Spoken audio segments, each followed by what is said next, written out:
Slim, we're back. We're back in town, brother. How are you? We're here and we are back in town, and I'm back home and I'm back on the dirt roads of West Texas. And I think you guys are in a different place than we first talked. We certainly, So, yeah. In fact, since we first talked, man, that was 2 houses ago. That's crazy. Yeah. But yeah, when was the last time, Princey and Lauren? When was the last time? I'm not sure when the last time was, but I looked today. September 2021 was the first time. And shout out to Bubba because it was him who Yes. put us in touch and him that awoke me to the work that you were doing with your blog at that time, the Harvest of Deception. And that's when you came on and we started talking through your thesis of what was going on and what you had learned from boots on the ground experience going on Harvest. And Yes. man, I mean, we have learned so much from you as a community, and what you've done with the Beef Initiative is incredible proof of work that you come at this with an idea, with knowledge, with experience, and executed something huge and something that's gone down so well, especially in your part of the world, especially in Texas. And I know a lot of the Austin Bitcoiners get their meat from the ranchers and do all that good stuff. Uh, Hmm. Learn all about seed oils and all of this kind of medical, pharmaceutical, agricultural complex that you talked us through, and how our food is being designed to keep us sick. And a lot of people would have woken up. And for Yeah. that, I'd like to say thank you very much and for coming on the show and returning 3 or 4 times ever since. So it's good to have you back. And yeah, it feels like it's been too long always that we've sat down and chatted. Well, and just to say thank you, Daniel, with all the respect in the world for you and your family. I mean, you think about how this facilitates. You don't facilitate basically movements or missions or anything like that through fiat means anymore. It's impossible. And if you do, there's too much waste and deception. So, Bubba, I didn't know Bubba. He read an article and he knew you. And then here we go. It's been 4 years. We're all big family, right? That's what we are. You know, I started the Beef Initiative in Bitcoin Twitter for a lot of reasons. And it's for that little daughter there right next to you. We've gone through so much over the last 4 years, but this started a long time ago. And so now that we've had, thank you for the proof of work and the acknowledgement of that, because we're living in a time that I've experienced, but we haven't experienced, but we're about to experience. And so to say all that, we're going through a shift, and us Bitcoiners look at money, different than the rest of the world. I found that out. Since we've last talked, it's a total of over 172,000 miles across the United States. It's two trips around the globe. And those were all like really mission driven, but we couldn't tell everybody what's going on. But now here we are. We're getting on the cusp of something magical. It's because of the Bitcoin space. I started in Bitcoin Twitter and regenerative ag.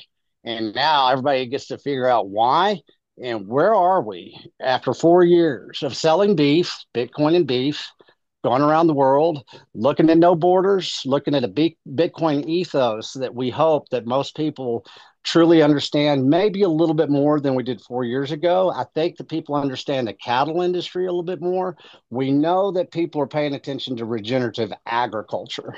So that's where we have to kind of come to terms with where we are as far as the globe, as a earth, and then also as communities. Let's get back here to Canyon, Texas. Yeah, I grew up, I think it was probably about 2,000 people in this town whenever I grew up. I grew up on the county square. We had stores and we had freezers full of beef.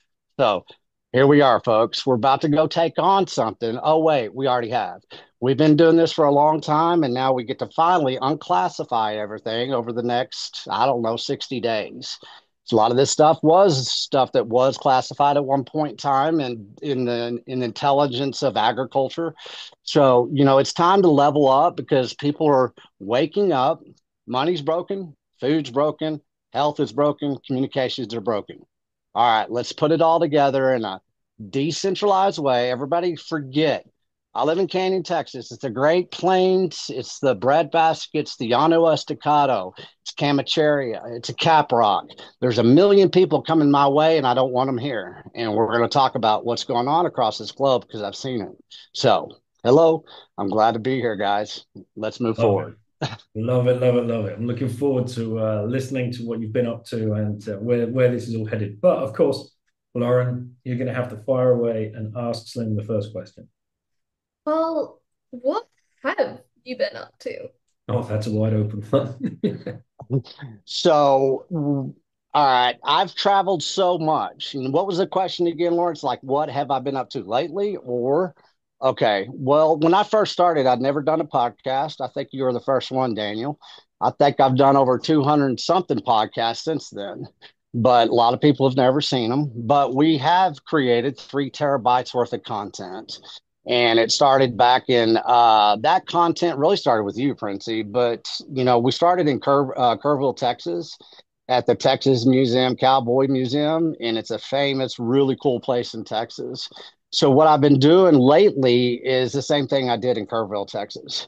I've shaken so many ranchers' hands. I've bridged so many gaps of people not understand. But a year ago, almost this month, I was over in Thailand doing basically a rite of passage with one of our favorite Bitcoins, Captain Sid, which his name is Evan. Now he's, told everybody. But man, I've been hippie punk cowboy my ass all over this globe trying to get people to pay attention so we can feed you better, Lauren. But I'll tell you one thing. Let everybody know that I sent you something and it took a while to get there, right? What was it? Cowboy boots. Okay. Are you wearing them? Did you wear them out yet or did you I outgrow wore them them? out in Italy. Yeah. I actually wore them in Italy. She won't let anyone else touch them. No. Let's put it that way. They're Good. sacred and yeah, they're still in very good condition. She's very fond of them. Yes. Well, you keep those for one thing that I did though, that I wanted to tell you, we were on that rite of passage, and everybody go to riteofpassage.liv, I believe it is. Evan's done such good work. He facilitated something that we started there in Kerrville, and I met Evan in Kerrville, talked on the phone in Florida. He bought his Harley, but we went to Thailand and we went on a rite of passage. It was basically 10 days of a bunch of Bitcoiners riding around the northern mountains of Thailand outside of Chiang Dao all the way to the Golden Triangle, up by China. And so we went on this one ride, and I want you to know this. And I wore cowboy boots every day except for this ride. And that damn pair of cowboy boots that I was wearing in Kerrville, Texas, well, they just disappeared. Went on the ride of pie, is what it's called. And I had them strapped down to my motorcycle, and it wasn't a horse, but what we did 80 switchbacks that day, and that's like doing hairpins and going up a hill and coming down a hill. Well, somebody said, "Hey, we saw a boot back there. Was that yours?" And I was like, "Well, who the hell else is wearing boots in Thailand right now?" So I got one pair of boots. I don't know where it is in Thailand, but we're going to go on a treasure hunt. So what I've been doing is I've been establishing basically a treasure map across this globe, and we're going to call it the Bitcoin and the Sovereign Rancher. And so now we get to tell a story. I've been doing a couple of documentaries. We got a docu-series that's about to release at the first of the year. And then towards the end of the basically January of 2025, we're going to announce to the world that we're going to make a global industrial move just like they are. So there's going to be a lot of talking and a lot of reminiscing now. So what have you been up to? Because we're doing it all for you, and we're doing it all for my son, Finley. He's 20 now, and the world gets to meet him too pretty quick. So What have I been up to? Well, traveled a lot this year. We went to Madeira, Norway, Bulgaria, Czech Republic. Oh, was Poland this last year? Yes. Damn, that feels like Yeah. ages ago. Halving party. Yeah. Yeah, it's been a busy year. Yeah. well, let me tell you what I've seen. I've seen this little girl that's been globetrotting, and she's living this international lifestyle, and she seems more in tune with Bitcoin than a lot of the Bitcoiners who call themselves Bitcoiners. So I've seen what you've been doing. You've been doing a good job. Well done. Thank you. I mean, You're welcome. I think you've been doing a lot more than me, but thank you. As long as as long as Hey, everyone's doing something, that's the main thing. because That's all it is. You know yeah. what I grew up being, Lauren? I grew up being a servant leader. That's what they called it here. My father ran an organization here where I grew up for 20 years, and we learned how to serve other people's needs. And I think that's probably the best way that you receive is if you learn how to give first, and then you can get it back in return in spades. So that's what we're going to try. We've been serving a lot of people. There's a lot of confusion in food in health and nutrition and basically technology and money. And what I found out, Lauren, is that you're probably going to be one of the best ambassadors for everything that we've been doing for the last 4 years because you got a lot of innocence and you're not too jaded yet. And that's what we need right now. We need everybody to level the playing field with a little clarity. What I found out, a lot of adults are kind of fogged up in the brain right now, and it's a lot of reasons for that. And your dad has been working, and I think we can talk about the full spectrum. Let's do the spiral. What's going on here? Mhm. Not a linear fuck. Let's don't do linear anymore. We're tired of that. That's what killed our cattle industry and the way it's killed our food industry. And so we're going to talk about a spiral because this application layer that you see all these adults in, Lauren, that's an emotional layer of life. Okay, we're not in that. We're in basically an integration, a facilitation of innovation, and you're seeing it better than a lot of people out there right now. So I wanted to tell you that today. Thank you.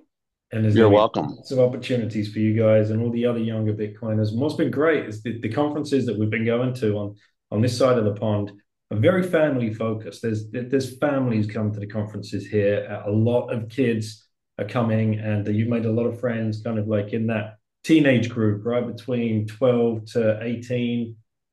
You've been on stage, you've been interviewing. So has Sophia. Caitlin has she's going to be doing a podcast with Bitcoin policy guys. So there's so much going on, and it's so bullish. And we just want people to understand, like, if you just lean into this space, just whatever it is, whatever niche that who would have thought like a cattle rancher would have lent into the Bitcoin space and been embraced so quickly and supported, right? Yeah. It could Yeah. be absolutely anyone from any field who brings in their knowledge and their expertise, and they will be repaid in so many different ways that they couldn't have even imagined. You're right on that. And, and to the point of what you just said and kind of my reflection towards Lauren, we have to look at this differently because, some of the most intelligent, bright, cattlemen, producers, they don't see things and it's not their fault. It's just that they're so in the system, right? And that system has to be protected, and they protect this system as much as they can until they hand off, right? Okay, so that's what we're going to talk about. And if you can bring some clarity in basically to where you can look at things to where they don't exist, because that's how we should be looking at it as Bitcoiners. Okay, we've been looking at things half measures. In my basically perspective of being from West Texas, around cattle ranching my whole life. I mean, I swear, right here, watch this finger. That if I drive 20 minutes, you will be in a different world that this world's never seen. And so, okay, those guys, fantastic people over there. And I'm not going to tell you where it is, but everybody's going to find out over time. But I could not go there and talk to those people because of the system that we're in. It's not that they're bad people. Judgments, pointing fingers, all this type of nefarious type of information war that we're in. Well, we had to start where we did, and it had to start with some innocence. And so that's where we're going to basically go into this podcast and into the future. Because if you're talking to me without innocence and you're talking to me with fear, I'm going to tell you, you need to not step up on a Texas Longhorn because it takes about 10 feet of distance. Perspectives need to change first and foremost, Lauren, and you're going to set the standard for that. So thank you. All Thank right. you. Perfect. Well, do you have any further questions? I do not. Okay. And Cool. Lauren, I'm gonna have a surprise at the end of this podcast, and you're gonna be part of this. So get ready, listen, and we're gonna come back to this because I'm gonna go around the world again. I don't know when, but whenever I show up there, we're gonna announce to the world you've done something you didn't even know you did it. Okay, so here we go. All I right. told you it's a treasure map. Here we go. So get ready. Okay. Well, All right, Lauren. yeah, Good to see you. So hope to see you yeah. soon. Well, who come visit one day. Yeah. So, Or we could go to. yeah, we could do. I'd rather do that than get Yeah, ready. go ride horses in Texas. Yeah. Sounds good. Texas. Oh, yeah, you're going to love to hear what I'm about to say then. So let's go. All Yippee right. ki as they say. Thank you. Bye Good bye. to see you, Lauren. All right, take care. Well, where do we kick this one off, Slim? Well, let's look at this as, we know 21. One thing I'd like to do is I bared witness to this cattle industry and to this food system my whole life. Okay, let's give perspective. Let's lay it out. I live in Canyon, Texas. It's top of Texas. It's Amarillo, Texas. Amarillo by morning. Amarillo is Spanish. That means yellow. Okay, we have some of the best sunsets in the world. We have some of the best grasslands in the world. The Comanche and the American War started in Texas. It was the longest running war in the United States history. Nobody knows that. Okay, this part of Texas was the last place in Texas ever established because of that war. It was about 45 years. Okay. When it ended, it was about 1970 or 1876, 1878. It's all debatable. Okay. But you look at Yellowstone, the TV movie in the United States. Okay. Everybody's fascinated with that. It's had many seasons, great storyline. But let's be honest. I have nothing against Yellowstone. I have nothing against Taylor Sheridan, but it's a mafioso crime movie. Okay. We're not into crime. We're into basically feeding the world. And that's where I live. Where I was born into, 85% of all cattle in the state of Texas come through my backyard right here. And so it's an interstate, there's a highway system. So let's start there. I mean, nobody knows who the hell I am. Well, my name is Tracy. I'm a boy named Sue from West Texas. And Texas Slim is nothing more than a nickname that was given to me by my family. And I was talking to old Cole Bolton one of these days, way back then, because everybody knows Cole Bolton, because everybody's been paying attention. Well, we said, he goes, you better protect that because we're doing something. And there's a perfect storm coming.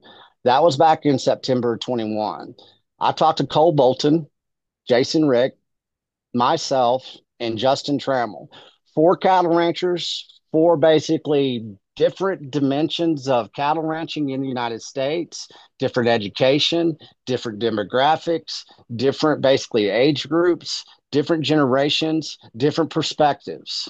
Okay, this is what the world needs to understand, that the cattle industry across in the United States is different than the cattle industry in the state of Texas, which is different in the UK, which is different in France, which is different. Why is it all so different? Well, it's because we have inputs that were basically inputted into our life. In the beginning, they were good and they did a lot of good for us. But right now, they're basically killing us. They're killing our cattle industry. And we're in dire straits right now in ways that people don't understand. And we're about to go through a shift that we can't really predict. But as everybody looks at money, debt, administration, and all of these regulatory captures that have basically unfolded in my life, we have to reset the playing field right here in the belly of the beast of the multinational cattle industry system. That is JBS, that is Tyson, that is, National, it's Cargill. But see, it's really not their fault, but it is their fault. And this is where what we've done, Cole Bolton and Jason and Justin, every one of them individually said there's a perfect storm coming. We got to get ready. And so for 4 years, I have not basically returned home for more than probably 2 to 3 weeks. When I started that first time, I didn't have a place to live. And so I stayed in that pickup truck. So let's take it to the beginning. What have you seen in 4 years that you want to ask me a question of? And let's reverse engineer everything that you've seen, because I'm going to reverse engineer the cattle industry, because that's what we just did. And now we're going to be that first grain of sand going through that new hourglass. And I'm going to throw it at the world today. And then you're going to help me facilitate a global, basically media campaign saying, this is what we've done. This is who we are. And we're not asking for permission, but we're going to give everybody an opportunity to basically change the world as they're trying to change the world in food right now. They're not going to stop just because of this basically election. There's been hundreds of billions of dollars that have basically been installed in this system. They're not going to stop. And the only thing that makes this change is if people wake up, And pause, just I asked them to do 4 years ago. So let's start there. Let's get smart about this. We know Bitcoin, we know beef. A lot of people don't know about Bitcoin and beef. So let's clear the air and let's talk about the opportunities ahead. If we need to talk about the issues, that's fine. I'll lay out some good issues.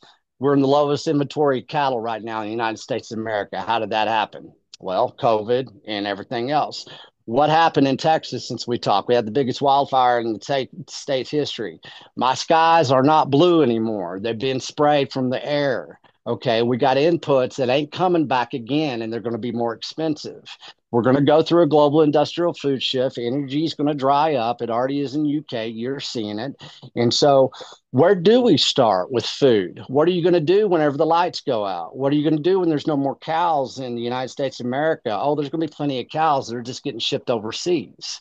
How do we stop that from happening? Because 85% of the beef that goes on that highway is being shipped right out, either through a rail yard or through a plane or through a bus. Nobody ever sees it here locally, and that's been by design because we did go feed the world. And every one of these producers, ranchers, operators, they're getting sold basically a raw deal because we got so many people in this world thinking there's only one cow, there's only one type of beef, and they don't know what they're talking about. And it's getting to where it's getting very detrimental to the U.S. cattle industry. So let's level up. We're going to go save an industry. We're not going to talk about it. We're not going to point fingers because the people that we're pointing fingers at right now have nothing to do with the discussion that's going on right now. So let's level that up. Tell me what you see, and let's get really rapid fire at this shit. This is going to be an intelligence type of discussion. So let's get busy because we're going to be making moves after this podcast. And you know that. Yeah, so I think probably a good place to start is for people to understand just how under attack the whole industry is. Sure. Going back to our original conversation, the medical, pharmaceutical, agricultural complex, how this has been set up deliberately over the last 2, 3, 4 decades, and there are some key players in it, and Bill Gates, and his name seems to crop up every single tentacle he seems to have in his hands in, because he is one of, if not the largest farmland owner in the United States, I believe. Funnily enough, he was just here in the UK visiting our now Prime Minister. And after that meeting, would you believe it, a new legislation comes out that is now increased the inheritance tax on small farms. So farm owners now, they can't pass this down to their next of kin, their next in line, because they would have to buy out, pay the inheritance tax just to keep hold of the land. So this guy, he's attacking us on all angles. The cows are also under attack. And you hinted at this, and I want to get into it because many people around the world might not even know about these wildfires that ravaged. And I remember when I saw them on Twitter because I follow people like yourself and Marty and other people that are based out there in Austin. And I remember DMing you, this is bullshit. There's no way a power line fell down and sparked this. No. Is absolute complete nonsense. So let's start there. And for all of the people that want to put their tinfoil hats away and just listen to some actual sense, and like you said, stop pointing fingers, stop calling people conspiracy theorists, listen to the boots on the ground knowledge. There's no way in the world a power line fell down and just randomly destroyed all of that land. And how many thousands of cattle, goodness knows how many businesses ruined, lives wrecked, because there is an agenda at play. So and you link as well, you link this to the lines in the sky, which I've been trying to call bullshit on from the beginning of this year, after I finally woke up and just trusted my eyes and my gut instinct. Like, this isn't fucking normal. Like, I can't tell you what it is, but I can tell you what it isn't. It's not ice, water, it's not ice and water, ice crystals and water vapor. It's not exhaust fumes. It's not extra air traffic. It's not just normal clouds, bro. It's weird, and there's something at play, and definitely that whatever is being deposited up there is falling to the ground, and it's going to have an effect on everything. Why don't we start with the fire and I like that. and what the people? Yeah, Well, it'll be cool because I can recall that day very vividly because it was a little over a month that I got back on December 23rd of 2023. My stepfather had passed 3 days before I went to Thailand last year. I went to Thailand twice last year. Went to Australia, Thailand, came back to States, and we went and did an Asia tour. I did a full Asia tour, landed in there. But I'd just gotten back. That was 2 months over in Asia. And that was when I was, the Golden Triangle looking at our good old buddies over there in the CCP. We'll get back to them. But one thing, when that fire started, you know where I was? I was probably about 17 miles away from a little town called Olton, Texas. Okay, it's outside a place called Tulia, Texas. Me and Justin Trammell had gotten up way early that morning and we were having a food summit. And it was in a barn, and it's a metal barn. It's an old, weathered out, windy. Oh, it was windy that day. And me and Justin were talking, and we went by and said, "Hey, do you want to go by and look at that land?" Okay, let's revisit. What is that land? It's the Llano Estacado. It sits on top of the Ogallala Aquifer, biggest aquifer that's been basically watering our food systems in the United States of America all my life. It is a huge aquifer and it's dry. Okay, we've pumped it dry. Okay, so if I'm on the Ogallala Aquifer, Bill Gates, yes, he has been buying. Whenever we started, it was 245 to 242,000 acres. And everybody's confused about that. He's buying mineral rights. He's getting water tables. He's doing everything. We're not going to think linear anymore. We're going to think in a spiral. What's down below? What's up high? Okay. Is it a rabbit hole or is it dimensional? So if you look at the Ogallala Aquifer, you look at wind, you look at them doing their chemtrails. We'll talk about them in a little bit. But it was so windy that day. But I remember talking to Justin. I said, "Man, we have not had a blue sky ever since I got back. Why is that?" Well, I wake up every morning to a big blue sky. I looked at it every day of my life because that's where I was born. It used to never have these little lines that go across. And I've got an Air Force base over there. I've got Bell Helicopter right there. We've got Amarillo National Airport right there. We also have an Air Force base that used to be right here. I used to listen to sonic booms. This is nothing that's ever happened before, but the last 10 years it's been rampant that we have these high winds, and they call it desertification. So for thousands of years, we never had any problems with the type of weather and these type of wildfires. The Comanches used to do wildfires, but that day we had massive wind, and all of a sudden we went to this food summit.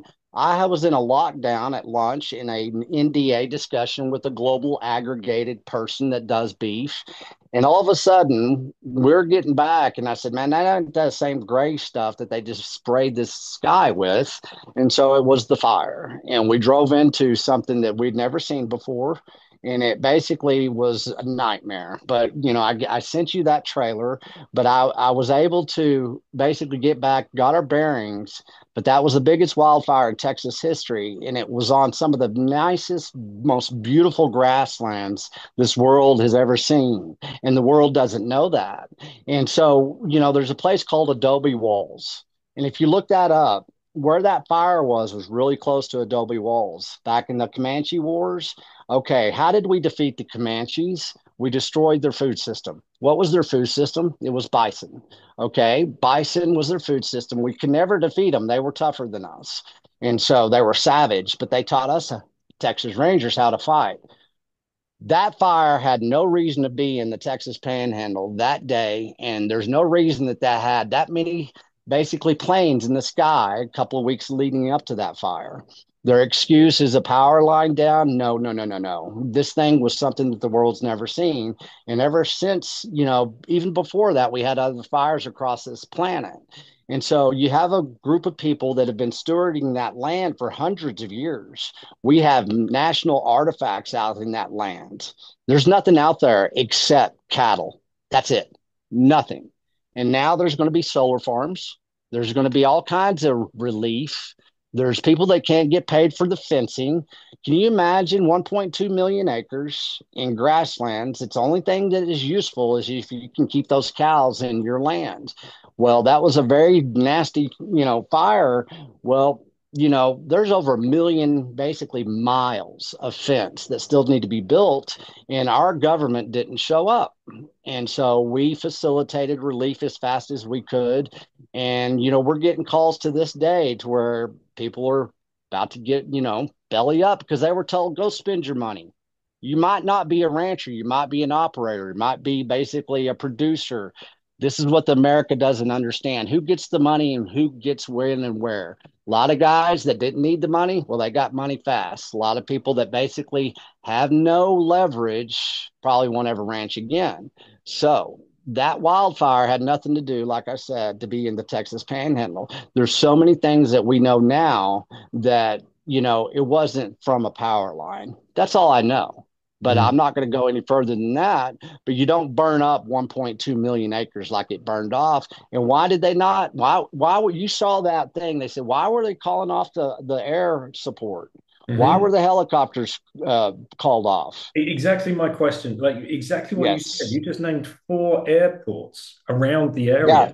And there was Yeah. no, like the fireman was saying, there was no air support at all. Where were they? No. Just the dudes on the ground with the engines and like just being completely overrun by the ferociousness of the fire and obviously being driven by this wind.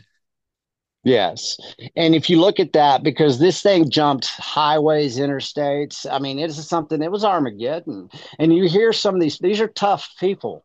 And these people saw something they've never even could have dreamt up in imagination.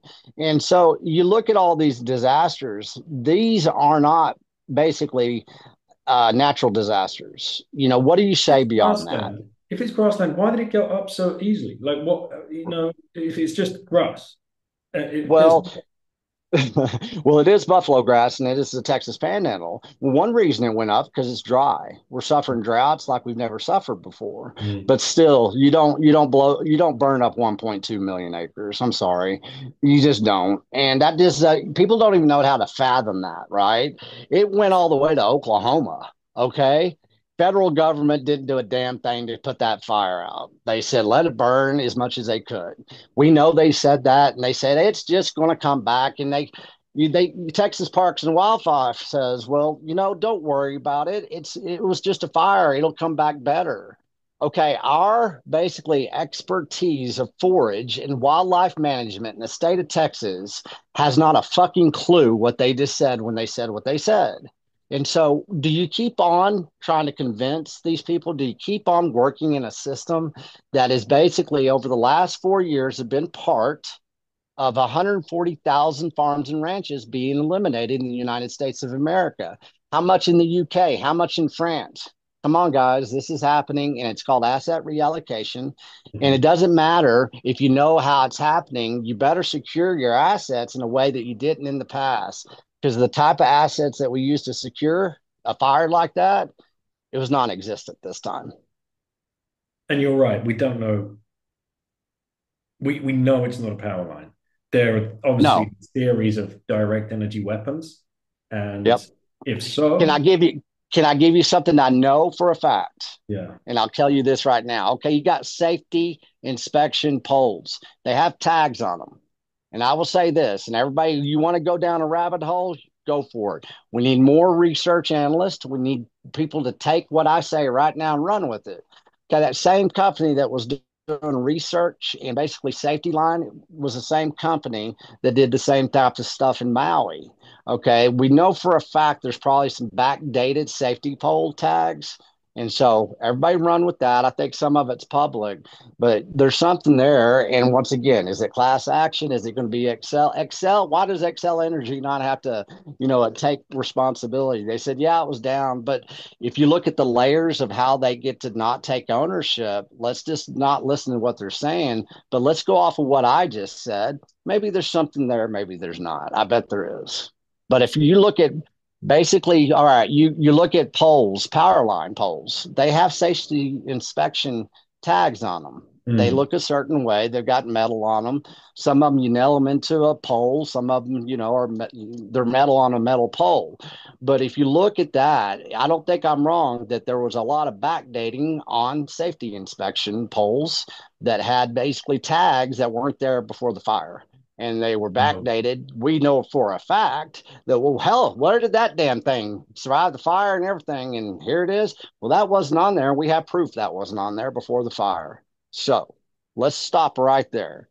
Okay. And let's see where that plays as far as what you just said, energy directed weapons. Let's not freaking just, I don't have tinfoil. This is not tinfoil. I was out there talking, shaking hands, and I met people that did it far more than me. Lee Wells, Natalie Meeks of the Cattle Mafia. These people already have a documentary out there, and people are going to figure out this stuff. So let's Mm. start right there and make sure we have a documentary, we have legal teams. There's a lot of class action stuff going on, but I know that there's something to tie into these fires. So tell me what you know about these type of laser stuff, because everybody asks me about them. I don't know anything about stuff like that, but I Mhm. do know what I know about home. I know what I know about those grasslands. And I know that this stuff should not ever happen. And I know our federal government has not come to the rescue or relief as they should. Everybody else not associated with anything as far as having dependencies against these type of regulatory boards as far as energy. Why are they proposing? What was the first thing Excel did? They went out there and said, hey, let's put a solar farm on top of that grassland right there. Why would they do that? That's not logical. Okay, we're not that. Nobody even knows where this place is, right? Nobody knows where I live. Nobody comes through here. So why would they just automatically have a plan in place like lickety split, and then all of a sudden all these inputs that we really needed to make sure those grasslands come back next, they're not going to come back. But me and a couple of ranchers, by the grace of them, facilitated, because we got ranchers that are pilots, we got seed that was donated, and we said, screw you, federal government, we're going to go lay some seed down. It took, but it was only 60,000 acres out of 1.2 million. And that's all we had. That was $20,000 worth of seed. That's all that was donated. So how do you combat something like that where you don't know where it's originating? You just have to ignore it and you have to move on and let's get busy. We know the facts. Let's talk the facts and then let's move forward in a way saying we got our eyes on y'all because I think the world is now. So if we can get people watching and hearing what I just said, the truth will it's going to come. It's going to come, especially now. After this election, that's what I was holding back on for a lot of things. I think we're going to know what happened. And if Excel Energy doesn't tell you, well, I'm going to tell you because I only can live in truth from here on out. I've held my tongue so much over the last 4 years that I'm about to explode. I'm not after attacking, I'm bearing witness, and I've bared witness to a lot. So let's sit down and talk about what we're up against and what we're up against is a broken money system that ain't going to fix itself. And if it comes, it's going to be smoke and mirrors and it's going to be even worse. Mhm. So back to the grasslands. Do you Yes. have, or has anybody, any of the farmers, they done testing on the soil to figure out, what is falling from the sky when they are spraying up there, how that's affecting the cows? Has it been found in the beef? How deep have people gone in that rabbit hole? Have you been exposed to any of that information? Yeah, as far as Ben Werman, he's a great Bitcoiner. I was on his podcast. He came to the Cattleman's Feast in Nashville when we had that over, the Bitcoin conference. And one thing that he asked me, and he goes, hey, are we testing? Yeah, what we have here is we have some good scientists here that are really into agriculture and not the science of agriculture, but really the science of biology of agriculture. So I'm working with some people, and let me tell you right there, because this is going to be part of our facilitation, okay? And it's a very good question because that's what we need to do. Nobody knows how to do what you're proposing. And so everybody out there, get ready. We're going to go and start doing a check and balance system. Okay. We're going to facilitate all of this discovery now. And it's not going to be linear. We're going to do it, in a dimensional spiral way. So if you look at, let's test the soil. Okay. We're testing the soil right now in different regions of the Llano Estacado that sits on top of the Ogallala Aquifer. When we were at that conference that day, I met somebody, they're a family up in Perryton, Texas, that's really close to basically, that was the wildfire. It kind of came around Perryton, Texas. But they are a family that goes out there and caps wells. Okay, you think about that. For the last, I don't know, 60, 70 years, we've been pumping out that Ogallala. Well, once that Ogallala is dry, that well, they have to cap it. They have to basically turn it into the federal government, which wells they're capping. So within that, we're going to look at the water-based table because it's public records. And then we're going to look at the soil, the forage, and see what type of metals are in this. And we're going to do it in different regions of Texas Panhandle because, we can do a lot of comparing and contrasting because what we have is we have the cap rock, but right after that cap rock, you drop down into commodity cotton and grain. Okay, so there's going to be a lot of things that we compare contrast with water tables, with the soils of the past, with the soils of the future, with the soils of now, plus what are they dropping from the sky? And we'll be able to do that full vertical integrated of what's falling from the sky, what's way down there 6 feet under, and what have we done, and what is the evolution, what do we see in that spiral, a dimension. We'll be able to time step some stuff, and that's what I've been working on ever since the fire. So after the first of the year, we're going to start having some stuff. It's not going to be free records. We're going to go use the free record system, and then people are going to come to us and they're going to say, hey, what did you find out? We're going to say, who are you? Who are you? And so here we go. We're going to invert the whole freaking system now. And so the Texas Panhandle is the reason I established the Beef Initiative. Because what we can do is we can look at the future. We can bend some space and time within what's going on here with disasters, with what they've done over my lifetime, what they've done with water tables, forage inputs, how the sky's changed. We don't have to go anywhere else because we're not flourishing like we used to here. People are moving here. We don't have water. And that really is an example of desertification that we're going through. And it shouldn't be like this. This is some of the most beautiful country in the world before we started screwing it up, before we started messing with that water table. How we started messing with the water table is that we started really shifting back in the 50s, and we started going into commodity monocrop systems. And that's what we first talked about whenever I was up in Mott, North Dakota.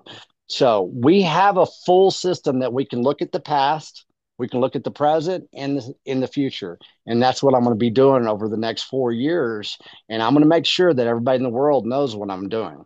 And it starts right now. And I think hopefully, fingers crossed, he seems to be, beating the drum on this. RFK, he knows what's up. He's litigated against people before when they were poisoning the water, when they were just dumping, toxic runoff into the water table. He's gone up against these people before. And I've even seen him tweeting about ending the geoengineering and whatever else is going on above our skies, because he knows something is not right. So it's good to know that somebody, hopefully in the right place, will give support if needed. And take these. Well, let's look at that. And this is where we don't have to ask for permission anymore. Thank goodness RFK's there, right? I mean, that's what we were waiting on. Nobody saw that coming. Let's see what he really does. But he's scaring the crap out of a lot of people. And he's also scaring the crap out of a lot of people in the cattle industry. You think about that. Right. If there's a lot of overreach over here, it doesn't matter if it's China or if it's the United States government. This thing could go very south very fast with this type of regulation. What we're really suffering from, Daniel, is a regulatory capture. Yeah. What we have to do is correct that regulatory, and he's very good at that.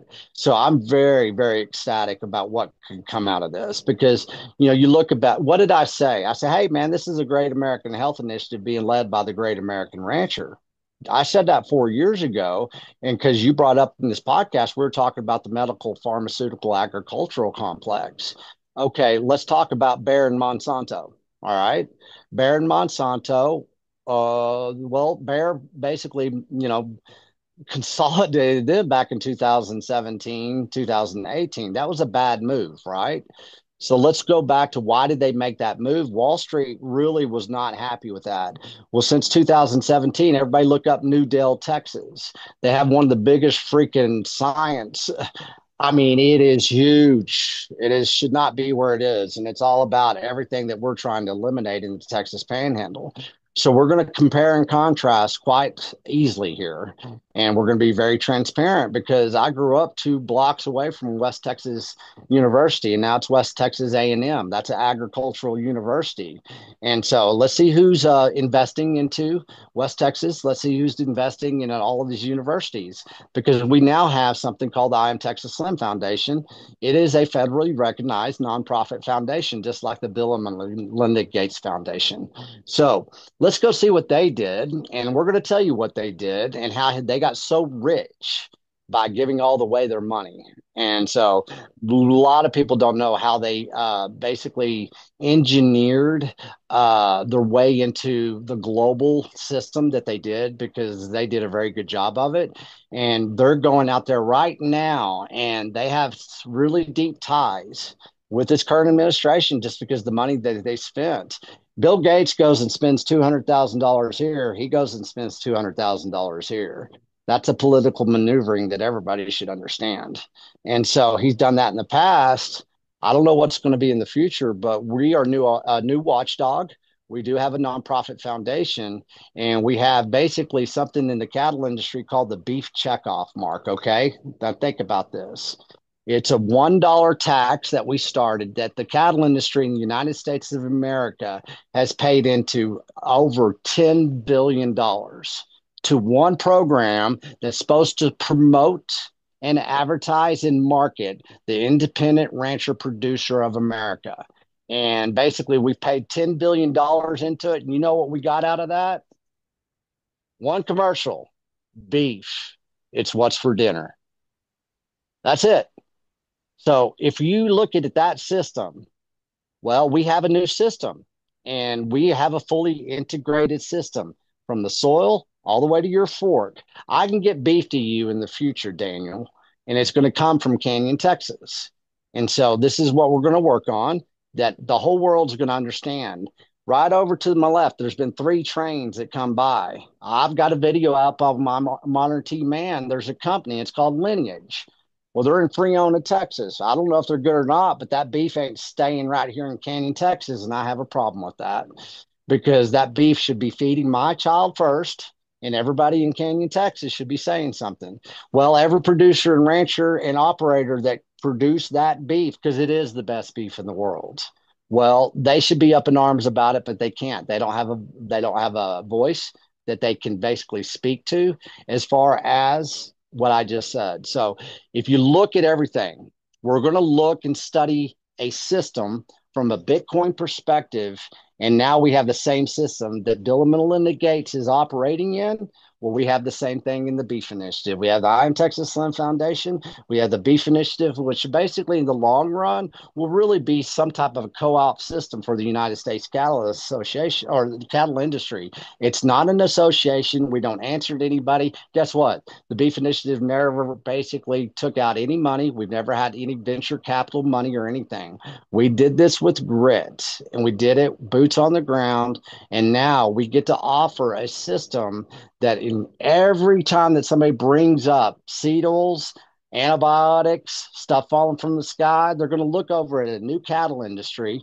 And it's not competing because we can't compete against what we went up against just the last 4 years. We know that. Hey, you guys keep on doing what you're doing. We're going to go feed our families. It's okay. We don't have access to that beef. I saw it go by on that train. So y'all just keep on doing what you're doing. We're going to go feed some families here. Y'all learn from us, witness us, because we've been witnessing you and times are a changing. And I'm going to be able to say that very boldly here in about 30 days. And so this is where we are. That's a good level playing.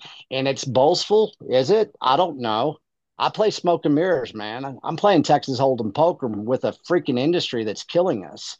So, yeah, I'm going to call myself Texas Slim, and I'm going to run some interference against a system that is trying to kill you people. And it's true. They're trying to kill us in ways that you can't put together unless you exit out of that full centralized system. Mhm. You know, that's Well, it. we're told all the time. We've been told for decades. Red meat is bad for you. That's what gives you heart attacks. That's Cow. horseshit. It's Yep. bullshit. See, right there. Acceptance is the key.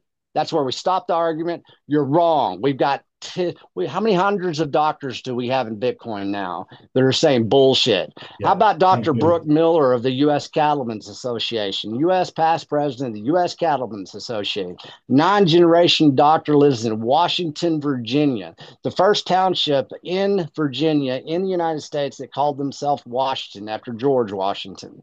Okay, you look at that man, that family. We had the Ginger Hill Summit out there after I got back from Thailand. Dr. Brooke Miller is the only doctor that anybody in the United States should be listening to right now. Everybody stop. Don't do anything else. Find Dr. Brooke Miller. Find Ginger Hill Angus. Who's he best friends with? Robert Malone. You have all your answers on one ranch. Everything about the medical pharmaceutical complex you will know even deeper than what I've tried to tell everybody with one handshake. One rancher, one doctor can tell you how to live your life, how to raise your children, all the way back to 1776 in the United States of America. Why would you not listen to him? Why So, is the nation not listening to him? mhm. Why is it? I mean, he's a Bitcoiner. Why is it that people can't understand what he does? Well, he does genetics, okay? And he knows, and he came up to me because Marty Bent, thank you, Marty, introduced us. And he said, Slim, and we almost said at the same time, we said, this is about national security, and it is. You had the past president of the United States U.S. Cattlemen's Association right now outside of DC saying, what we're doing to our children, what we're doing without you knowing who I am is now a national security issue. And you got people in the UK, you look at Peter, that podcast, the inheritance tax, that stuff is coming, man. And they had that planned in 2016 and even before. The general public is 7 years behind what is unfolding with what I just said in real time. This stuff is going to move and it's going to move fast. And just because Trump is in office, it doesn't mean two shits that we know what's about to happen. I don't see it changing if it would have been Biden or if it had been Trump. But if you look at where does it start then? Well, we need to get everybody back here. And what did we not have 4.5 years ago? We didn't have a Texas certified processing center in Canyon, Texas. We didn't have a USDA processing center in Luling, Texas. Luling, Texas, that was Cole Bolton, and that was Clyde Summerlotti was his business partner. Cole's already basically moved above and beyond everything he accomplished there. Okay, he's a consultant now. He has the wealth of information that this nation should be knocking on his door through the gates of the Beach Initiative saying, what do we need to do? Okay, Justin Trammell, he has a rancher storefront on the same place where I basically was born. And so we're selling beef out of our rancher storefront. We know cottage food laws. We're selling so much beef we can't keep up. We have a processing center. We have a rancher storefront. And everything that's going on in this world, we don't give two shits about because we know the law better than the law knows itself. And the people that we answer to, as far as inspectors and everything within USDA and state certified, they work with us. They have nothing to do with what goes on in Washington. So, people, let's get back to where we are. Where do you stand? How can you go out there and do what we just did in the beef initiative Mhm. times 10 where you stand today? Because if you don't do it right now where you stand, there's not going to be a chance to do it anywhere moving forward in the UK, France, or the United States. Because why is it that we are a net importer of beef right now in the United States? That's That's just, unbelievable. there's no cows left. That's It's why. We oh, liquidated our herds. When did this happen? Well, JBS retail basically manipulated the retail market during COVID for the sum of about $500 million. Okay, mhm. that happened. Nobody knows about it, do they? That they got fined $56 million, $500 million. That should have went to our producers, Oh, wait. So operators, what did they do? ranchers. What did they do? What's the story? Well, we all found out that we weren't eating American beef. When COVID shut down, our chain lines broke down. Remember? Mhm. Okay. Well, they were lying to us because they don't have to tell us country of origin of where our beef comes from. And so America thinks that we're eating American beef, and it just says U.S. property of the USA. what they did is they imported on the flash a lot of basically cattle from Canada and Mexico, flooded our markets, made us liquidate our herds at a price competition level that we weren't prepared for. So that stuff happens every day of the week, this moving target of how can I get ahead if JBS, a multinational corporation that is the biggest meat packer producer in the world, keeps on moving the target because I can't process that cow for 2 years. And if I miss that one date in Hereford, Texas, where I just showed you, that cow's he's basically I've lost money that year. I've lost all profit margin off one cow because of one date, because a multinational system says I cannot basically harvest that animal in a humane way. And Mhm. so talk about one cow, you know, one community. That's all this whole world really needs to be talking about right now. How does one community raise one cow so we can basically have one handshake with one producer, rancher, operator, and then everybody talk about that one person instead of 10 million people that can't figure it out. Let's talk to the people that have figured it out. Well, that's through the gates of the beef initiative. Every rancher that's in the beef initiative right now is not losing money. They're growing. They're profitable. They're Bitcoiners. They're leveraging. They have a store of value. They're opening up processing centers. They have distribution. They're thinking about aggregating some beef over to you, Daniel, and they Yeah. don't have to ask for permission. And so if everybody will isolate one example in your life where you stand, the Beef Initiative is willing to go forward and move forward and make sure that they have the same stories as Cole Bolton, Jason Rick, Justin Trammell, Dr. Brooke Miller, let's say Brian Massard of Reminisce Ranch. Everybody stop right now. That's a Montana ranch. Look it up. Reminisce Ranch. Oh, guess what? He's been on RFK's basically podcast. Okay, Nicole Shanahan too, and so he's got a son. He also sells his own branded vodka and his own basically cigars. He's also been using these regenerative inputs that I was talking about years ago. Okay, that's Better Fed Foods. That's a company that came up that saw me over there at Brooke Miller's place and said, "Hey, what do you need?" And I said, "I need a truck. I've broken mine because I've driven it 300,000 miles. It's done." So they gave me a truck and I went and drove some more. But we've been engineering some biology and some science. You look at Better Fed Foods. Everybody look it up right now. Better Fed Foods. Okay, that's inputs. What's an input? That's what cows eat. They got fertilizers too. They're regenerative. We have no commodity inputs. We have no Monsanto. We have no Bayer. We have no basically centralized money system. We're all decentralized. And shoot, I'm ready to go raise some herds. Who wants to build a herd with Texas Slim and Cole Bolton and Jason and Justin? We're going to go feed a world. And basically, we're going to do it our way. And that's what's so cool about this. Because right now, somebody could call me up or they could call up 1-866 HLP Beef. That's 1-866 HLP Beef and leave us a message anywhere across the world because we're going to start giving some options to communities to start building a herd as they're shutting down all these commercial herds, this commercial commodity, genetically modified input system herds.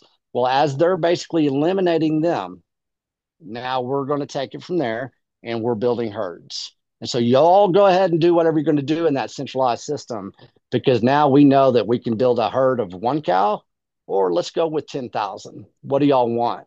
We've got some liquidity now in this space. We've got some basically really smart financial people, and we've got some opportunities that it took 4 years to get here because that's a cycle. That's a full profit or loss cycle. So everybody get ready. This is it. This is where we basically, I'm going to announce it right here, Princey. And I've been talking a lot, but I don't go out there and do braggadocious shit. I get pretty boastful. I'm a smart ass, but I guarantee you what we're about to go as far as this offering and what we're going to do with the beef initiative, this is a whole shot. And so you better pay attention. And that's not a threat. That's like, we got this shit. And so if we can get all these people that know who we are, that trust us, because we want people to trust us now. We went out there and did something almost impossible with what you said in the beginning. Everybody said we couldn't do it.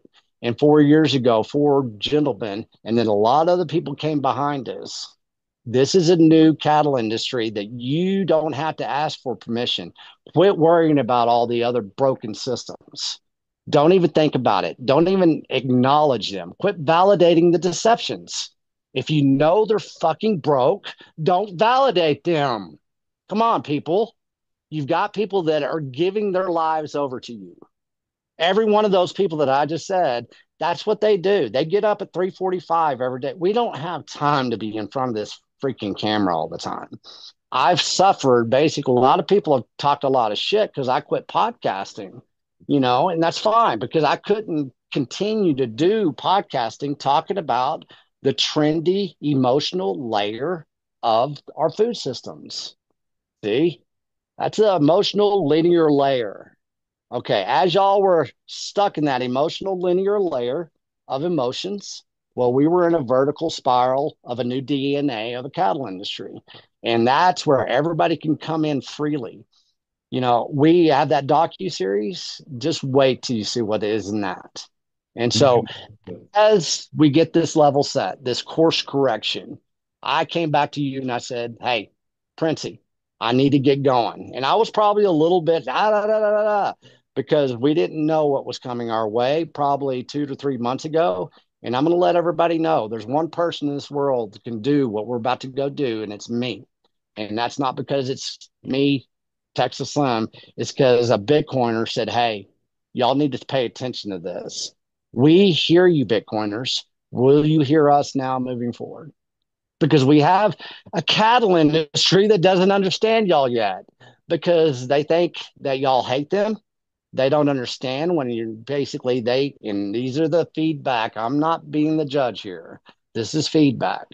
You don't bum rush a cattle producer or a rancher or an operator. You go shake his hand and you say, hey, my name is Tracy or Texas Slim. And you say, tell me more what you do and why do you do it? I would love to know more. I'm young. I've never seen a cow. Well, old Rough Shot June, he'd never seen much of a cow whenever we got in that pickup truck. Rough Shot June was in the streets of Philadelphia during the BLM riots, and I was on Bitcoin kindergarten talking, just doing all this stuff. And June called me up that night. He listened to me. And I was on that night, probably about 3 hours. One man said, hey, can I help you out? He's a fascinating individual. He's a genius, and nobody knows it. Well, I know it now. And so we took the time. I made him drive across this country with me in a pickup truck. And he took a camera and he took an open mind and talked about Bitcoin. He knows Bitcoin. And guess what? We got a lot more people like June. I call him Rough Shot because he's way out there ahead of anybody else's understanding. And he's a sound engineer. He's won a Grammy or two. Nobody knows about it because he doesn't brag about it. But what he did is we mapped out a world in a way that it hadn't been mapped out. So this is what we're going to bring to the table. We have a new mapping system. And that's the only thing I want anybody to know about Beef Initiative starting in 2025, because it's going to be a dimensional, layered mapping system to where if it's raw milk or if it's beef or if it's purity of something, maybe it's Jason Rick. Jason Rick in Norfolk Valley of Colorado, he had 200 acres under his family's name, which was not even his acreage. I believe it was his wife's family's, land whenever he started ranching in the Norfolk Valley of Colorado. Rick Ranches, WRICH Ranches in the United States of America. Okay, he's a coal miner. He's a Marine. He's a vet. He's also an educator. He was stewarding 4,000 acres back then, but he only owned 200 acres. Okay. He was the third rancher I talked to. He now has a rancher storefront. He now has 2, 3 Airbnbs. He has a new ranch. He's still stewarding that 4,000 acres. He's looking at building a processing center because theirs is getting a little old, and he wants his to be his for his valley right there in the Norfolk Valley. And so we had the Colorado Summit out there. Matt Odell, everybody came out there, and it was a hell of a thing. That was a magical place.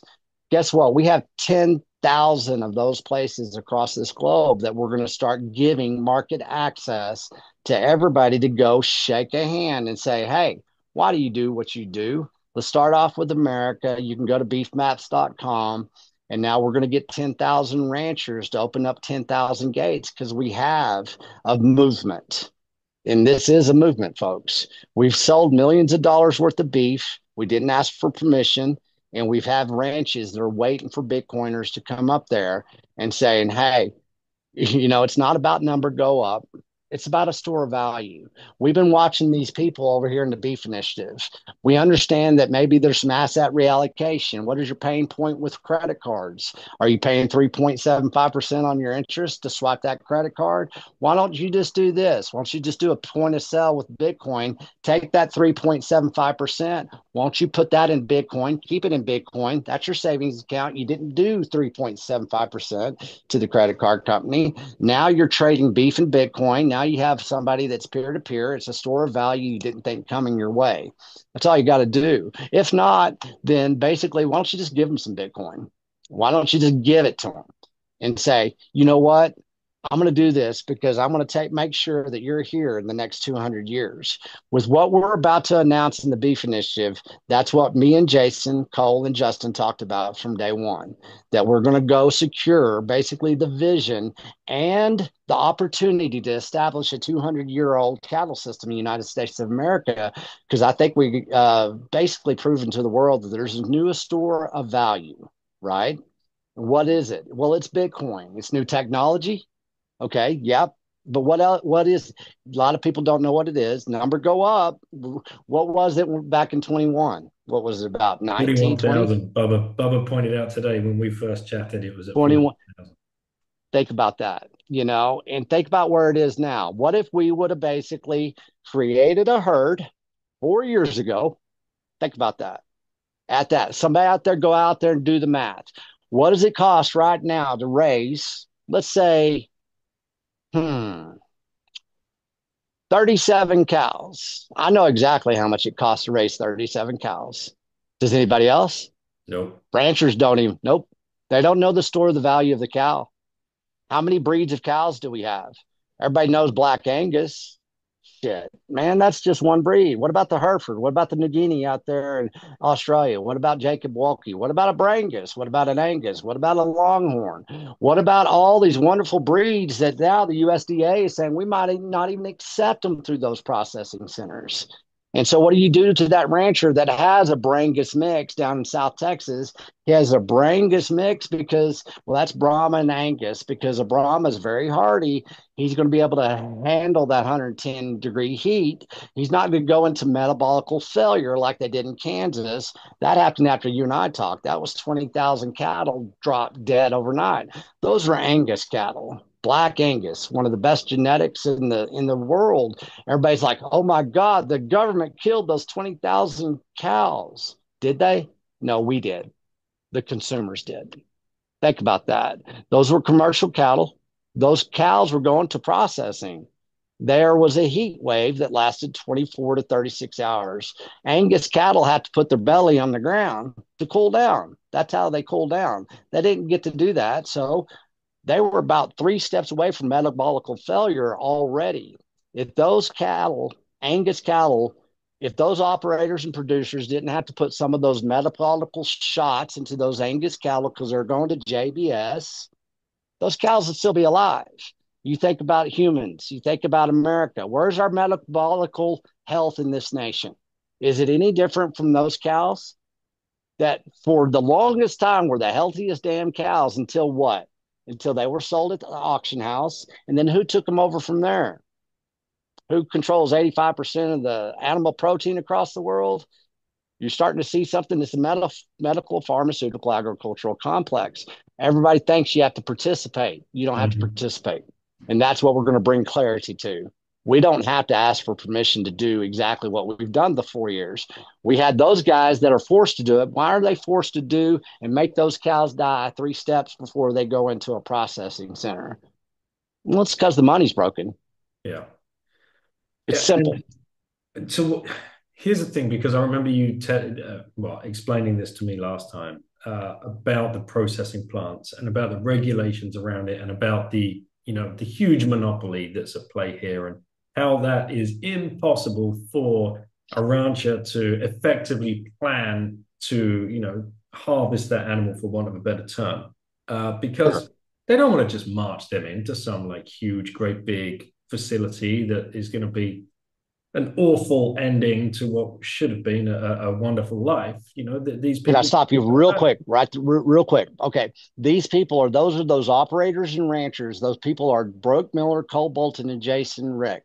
Okay, there could be any rancher in the United States of America, and that rancher that was not Cole, Jason, or Dr. Brooke Miller or Justin, well, he is, but he doesn't have the ability to not take it to that processing center that you just said. Mm, He has no choices. He mm. has to. He's contractually obligated So to do that. how did you build the parallel? How have you got We like did. really We did.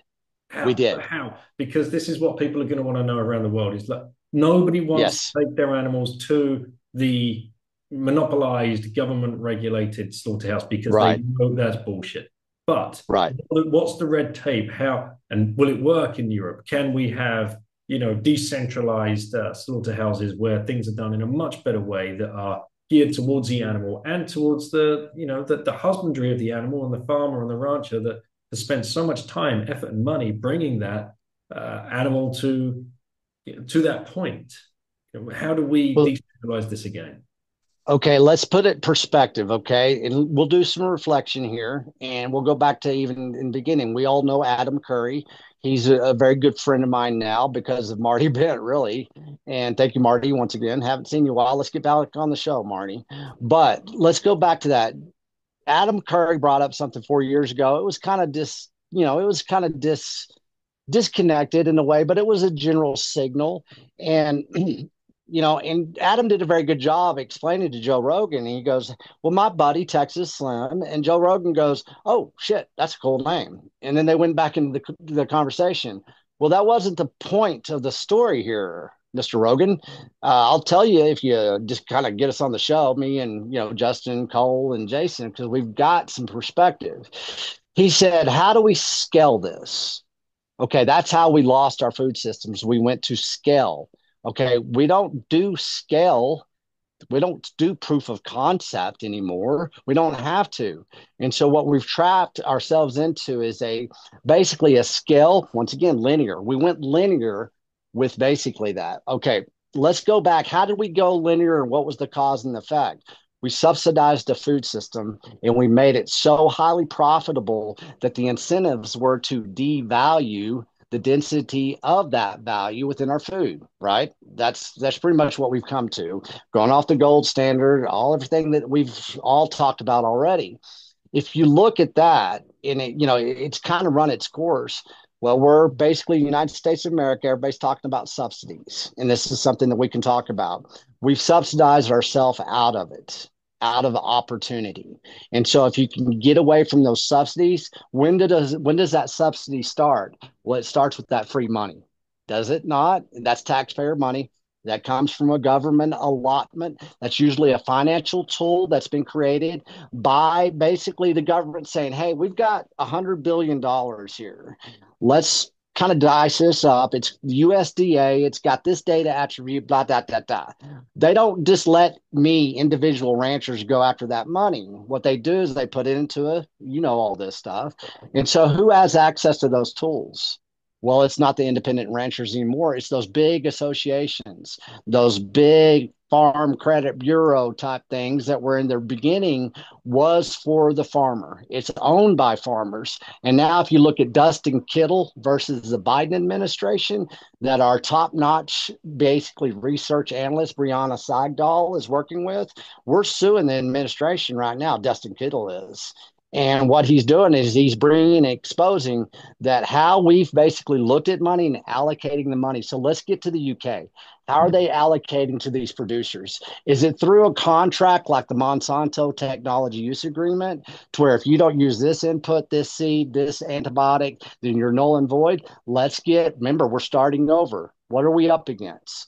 Everybody go out there and let's go out to the UK because we're going to do something here pretty quick, but Mm. let's get something moving. Let's discover every Bitcoiner out there. Let's discover where we are, where the money, because I don't know, man. The Netherlands, how many farms did we lose in the Oh Netherlands? man, the water mess. Like, yeah, and that was at the What beginning. about Ireland? What about how much have we coaled in Ireland? What have we done in Scotland? What have Mm. we done in the UK? What have we done in France? What happened in Spain? What is going on in Portugal? Come on, guys. Let's see what we're doing. Let's look at money because now we can say, okay, we've got that. Mhm. Come to us. We've got a solution. Let's go back to the EPA regulatory capture that we're talking about processing. Okay, in the state of Texas, we used to have 254 micro processing centers. Me and Cole Bolton and Justin Trammell have been working very hard on this. Yeah, we built from nothing two processing centers, federal and state certified. That's the only thing anybody needs to know. They're not big. They're not doing 5,000 cattle a day. Sometimes they do five, sometimes they do 10. One in Luling, Texas, it can do about 40 a day. We want to get that up to about 75. Okay, what does that mean? It means more producers are coming out of that system. They've cut the cord. They're not signing contracts. They got new money. They got new investment. They got new genetics. They got new inputs. They got everything. They're going to a hometown meat market. Cole Bolton built that from scratch, him and Clyde Summerlotti, but Cole was the hands on there. He built a herd, big ass herd. All of y'all were eating it the last 4 years. Built a processing center. Now he's got 400 producers coming through that one processing center. That's one processing center in the heart of Texas that's now serving over 400 producers. It's already happening. These guys that used to come and take it to JBS, Tyson, Cargill, they're saying, nope, nope, no more. Or what about the auction house? Let's talk about the auction house. Mm. That's where you sell. Okay, that's the sell barn. Okay, well, now we are the other bid. Used to, there was one bid. Moving forward with the plans that we're moving into 2023, if I've got somebody in basically, let's say, Dodge City, Kansas, which is a hell of a cattle town, that's where we used to take a lot of cattle from Texas. There was a pivot point with the rail system, and then it went up to Boston, went up to New York, Chicago. But if you think about somebody in Dodge City for the last 50 years, one auction house. I've stood on that hill and looked at that auction house. Okay, now that same producer that was standing there 4 years ago, he can say, I don't like these auction house prices right now. I don't like that kill date. I'm going to call these guys up, the Beef Initiative, and I'm going to find out where the local processing center is. I'm going to get a kill date. And if I don't have it, I'm going to say, hey, how can we get something here? Because what we discovered is there's a lot of small microprocessing centers that are underutilized that are existing already. We just need to go get them. They're big game. So that has to be USDA. They're only open for a period of time during hunting season. We can already leverage into a new microprocessing system. Doesn't matter the state. If some of them are going to have different things to work on, but it's one cow, one little processing center, then it's two, then it's 10. And then the herds that we're going to build will be 10, they're going to be 100, they're going to be 1,000, they're going to be 10,000. Okay, now we're doing scale in a different way. Most of the producers out there right now, they're going to do at scale what they're told by the money system that they're in. Now we don't have to do that. Mm. What is the price basically of no inputs? Remember, we subsidized what? We subsidized our food with what? Well, I noticed that there's a war going on and we're close to WW3, right? Okay, let's let Ukraine, let's look at Russia, let's look at China. What is that? That's where we mostly get a lot of our inputs. China's not giving us anything that makes what? Fertilizer. How are you going to basically feed those cattle the next 4 years? Guess what? I'm not going to use Purina. I'm not going to use Monsanto. I'm not going to use DuPont. I'm not going to use Bayer. I'm not. It's okay. They got us here. Thank you, guys. Appreciate you. They did. They worked with my uncles and everybody. Thank you. We're not going to use anymore. We learned from you, and now we're going to segue out of that.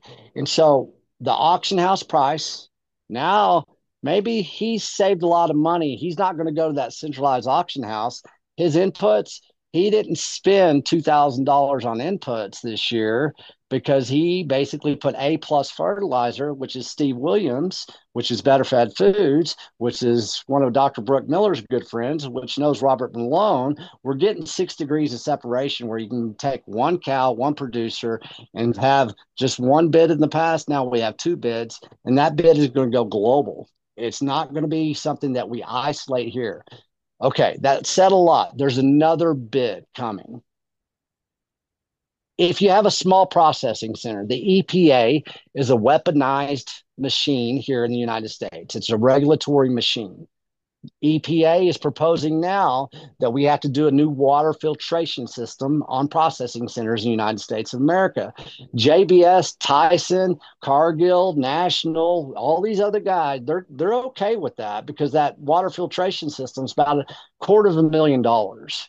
And so if you look at the administration, the asset reallocation, and how they're going after this, let's look at the avian bird flu. Let's look at EPA. Let's look at all those regulations and how we, as microprocessing centers that only process 5 cows a week, why do we have to answer to those assholes that are doing 5,000 cows?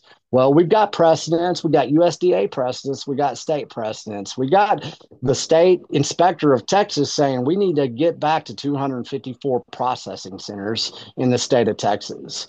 We've basically lost market access to our raw materials, our land, and our water tables because we can't basically steward these cows in our soil without the inputs that our grandfathers did. So that's what I just told the world. We don't even have to pay attention to them anymore, but we got to start with perspective. It's not about scaling and feeding the world. You're going to go feed yourself first, and then you're going to feed your child. Then you're going to feed whoever else you want to feed. And it's going to take one cow. I don't know, but that's what I did. Everybody wants to know how the beef initiative got to where it is. Well, decentralized communication. And I went out there and bought a cow and I shared it with my friends and I bought it with Bitcoin. And now here we are 4 years later, and we're going to go make a big ass play on a global food system that's about to turn on its head.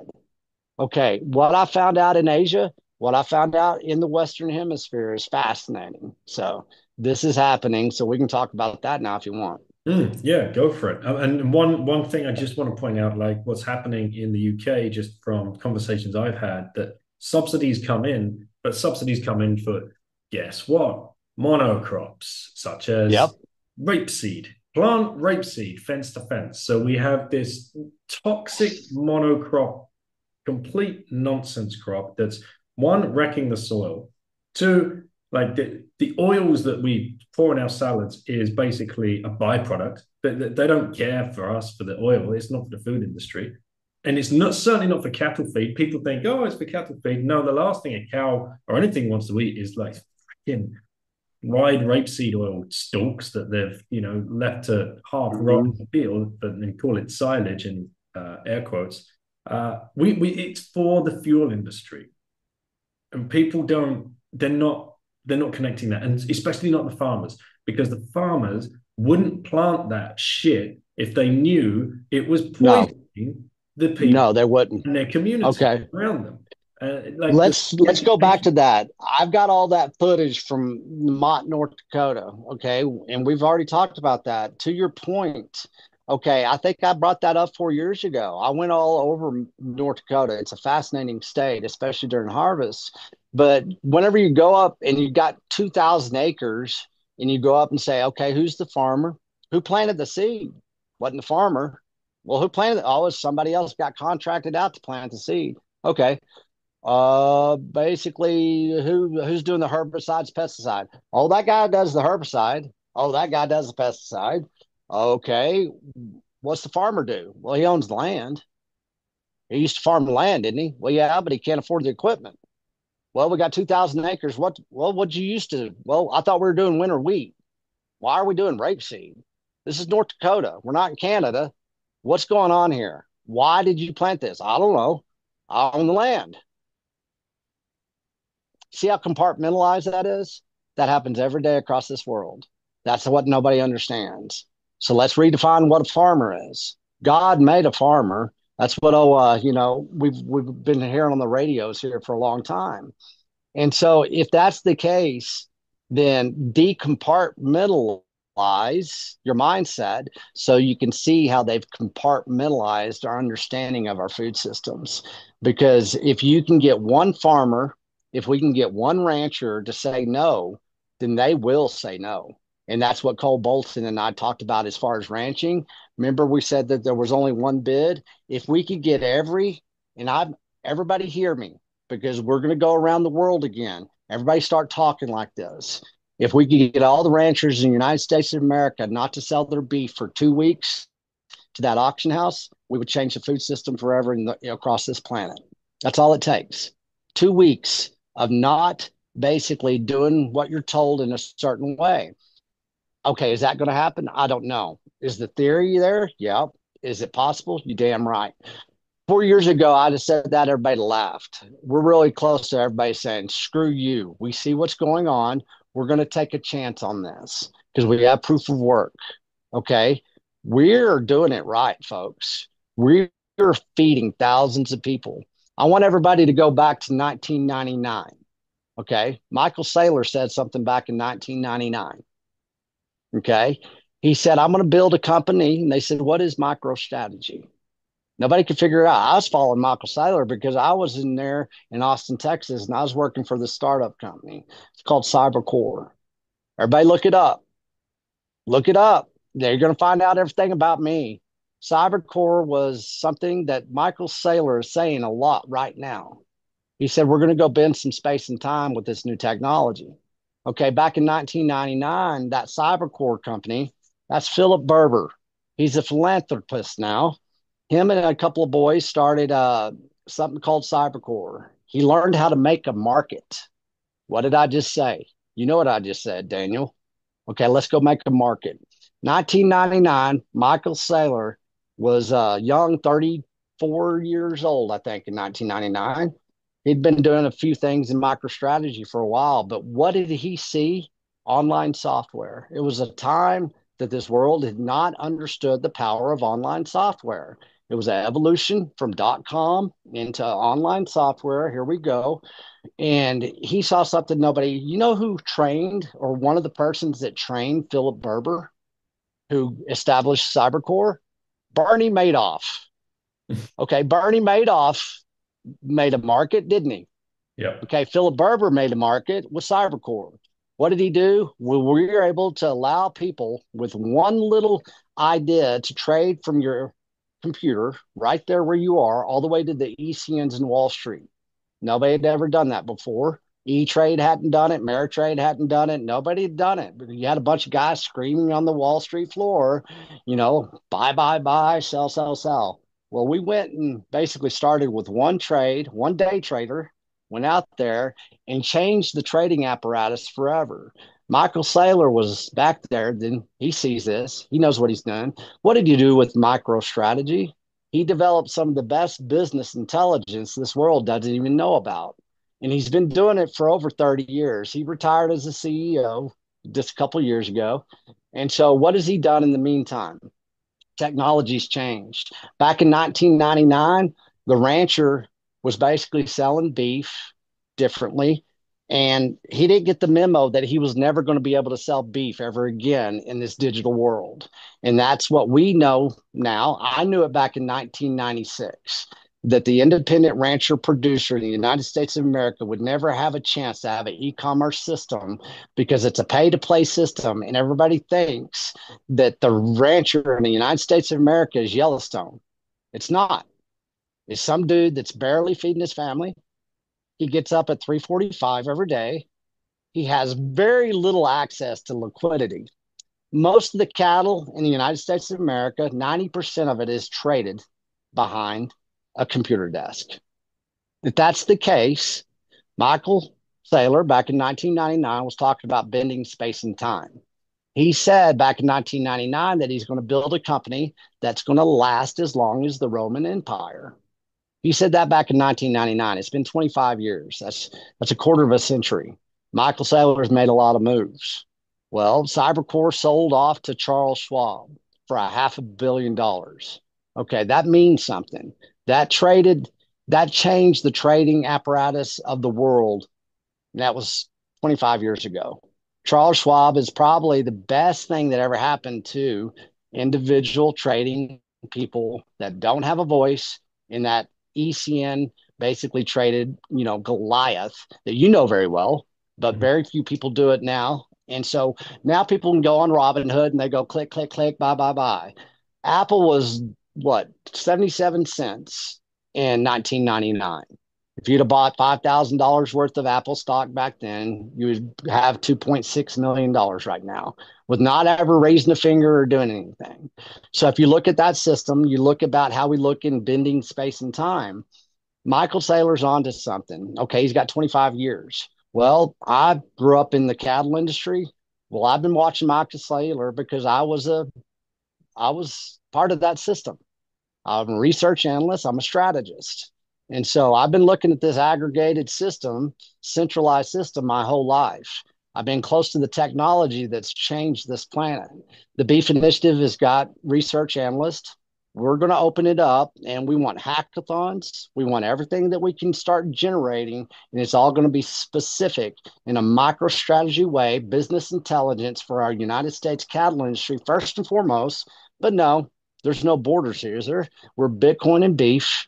We're going to get into a think tank that this world's never seen before because we've got so much proof of work that I think that we can go after this now and we create the micro strategy of food systems. And it starts today with this podcast. And so we've got an opportunity now to contact Michael Saylor, contact everybody in this Bitcoin space, because I'm going to go out there and I'm going to contact some of the most powerful cattle people in the world, and we're all going to bring this stuff together. We're going to take about 60 days to get there. And I can give two shits what politicians do what, because we're not going to ask for permission. We didn't do it in the beginning, and we're not going to do it now. I've talked to people like Mark Moss. I've talked to people that do influence in the Bitcoin space. Everybody's been asking me for 4 years, when are you going to do some investment strategies? And I'm talking about building herds. I'm not just talking about beef. I'm talking about 6 feet in the soil all the way up into the sky. We're going to look at everything that affects this cattle industry, our food systems, aggregated distribution, processing centers, energy. Hey, I live in the Texas Panhandle. You know how much blow off gas I got up here? Right next to that big old wildfire. They need help. Let's get to mining, folks.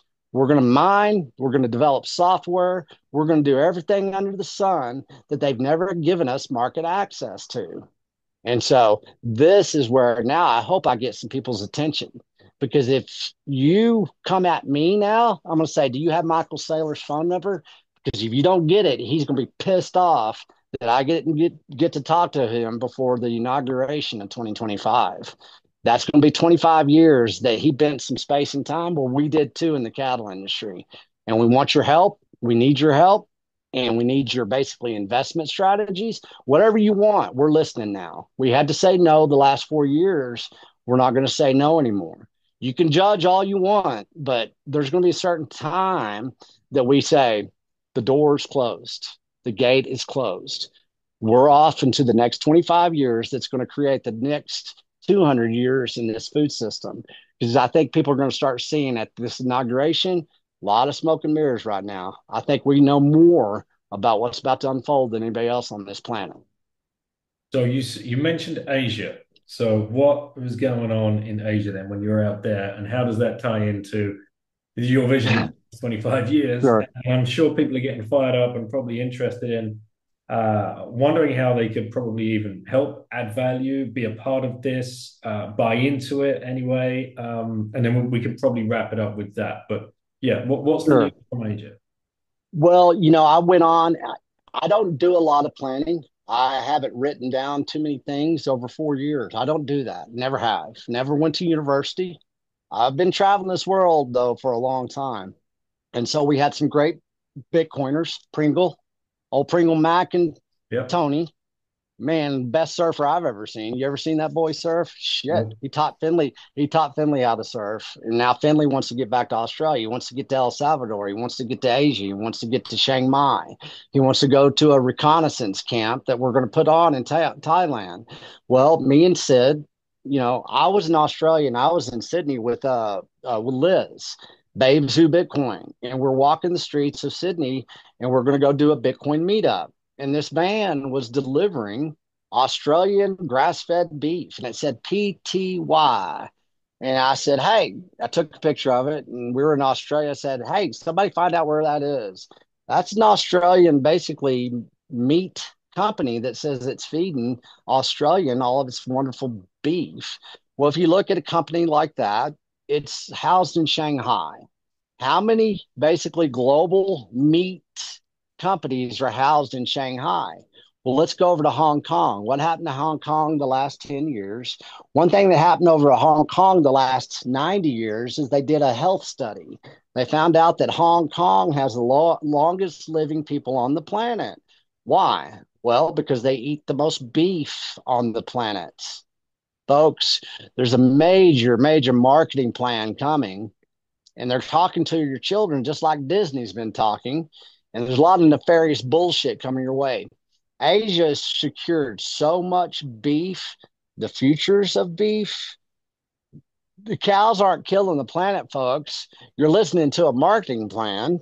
Who built the freaking who cut down the rainforest? Who did it? Well, it was based off of American debt. China clear cutted the rainforest. We have new ranches around this world that's been built right in front of everybody. Brazil, that's a new ranch. Africa got new ranches. The South is becoming the North is becoming the South in food systems. If you look at Hong Kong, you look at Asia. China can't feed its people.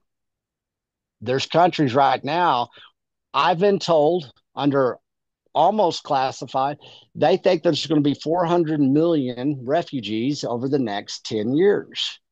And so if you see that you've got countries that can't feed itself, well, we're surrendering over every bit of our density of value to a money system that basically we surrendered over to as well. It's been leveraged against us. And so if you look at the leverage that's been done, well, there's a lot of, like I said, a lot of cattle, that's being traded in ways that we don't even have access to here in the United States. It's a different money system. We got BRICS, with the new distribution, aggregated distribution. You have different money systems that America never sees. Our producers don't see it. It stops at a certain point within governmental control. So who's getting our beef? Where is it going? Who's creating this marketing plan? I was in China. I was in Chiang Mai the first go around with Finley, and we were at this gym, and all over the walls it was whey protein, whey protein, whey protein, whey protein. Okay, I come back in less than a year, it's all gone. All whey protein's gone. It's all soy protein. Okay, so the Eastern Hemisphere is basically engineering a marketing plan to where they're going to say that the cows are basically killing the planet and that we don't need to have market access to beef because it causes cancer, heart attacks, everything that we've done in the American food systems. Well, we're suffering from metabolical destruction in the United States and the West. Well, the East, they're healthy as shit. They're happy and they're eating beef. What's the problem here? They're not being told all this nefarious marketing plan. It's the same money system that said to go jab your kids with a clot shot. So who's talking to who? Who's buying whose beef? Who's consuming whose beef and why? We've had a basically shift in the system. And now that these companies that we've subsidized in the West, they're not making as much profit because they were already not making profit in the 80s when we went through Farm Aid. And you talked about corn. I used to eat sweet corn every day of my life Yeah. whenever it was there. because we had it in abundance. I cannot drive 200 miles to find sweet corn, but we're still growing all the corn in the world. Where's it going? It's either going to these big multinational dairies that we don't even get that milk, or it's going to these basically feed yards that basically we don't get to eat the beef. Well, how did that corn raise? Well, that corn was raised by the Ogallala Aquifer. Where's the water? Where's the profit? Where's the cow? Where's And my health? it's not even edible corn for human beings. No, you can't eat it. It's GMO corn that's going to turn into like better ethanol. Yeah. So why is my government doing this? And why is the Chinese government being smart and buying my beef that just went by me on my railroad track that I grew up right next to? Come on, guys. There's something going on here. And if you pay attention, you can see it. So I was in Asia and we've basically got command centers. And you know what? I'm going to go feed the world. Why not? But first, I'm going to feed my son, my family, and my community with the USDA aggregated branded burger line. But then I'm going to start doing some contracts.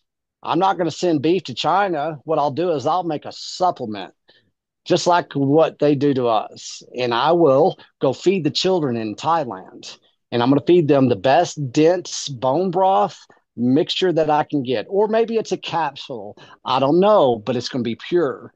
And I'm going to go feed the world with a different integrated system that was stolen out of my backyard. And that's that 1 grain of sand going through the hourglass. And here we go. We explode. And all the Bitcoiners and everybody starts talking about it because we do have an integrated system.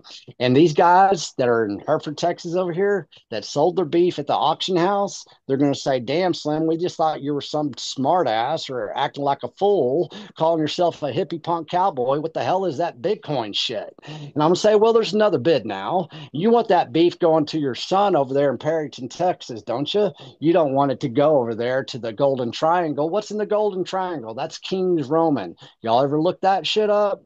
Sid and I have. It's very corrupt over there. And so you look about 90% of the cattle industry being traded through basically digital means.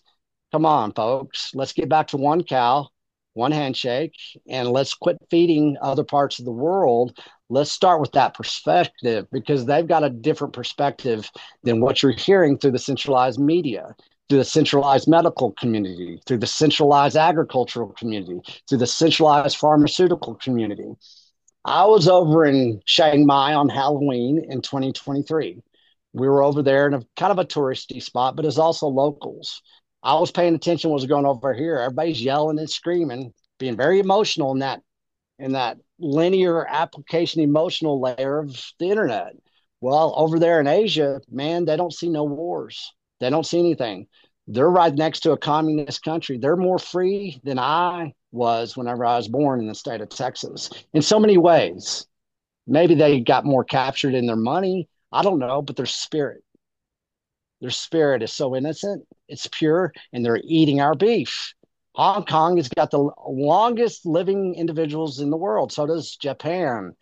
There's a lot of different ways to aggregate beef across the world. We're going to teach the world how to aggregate a system where they stand. And then if they want to spread it out, we're going to have a brand identity that now we can aggregate boldly, efficiently into an economic future. Oh, what does that just spell? That just spelled beef.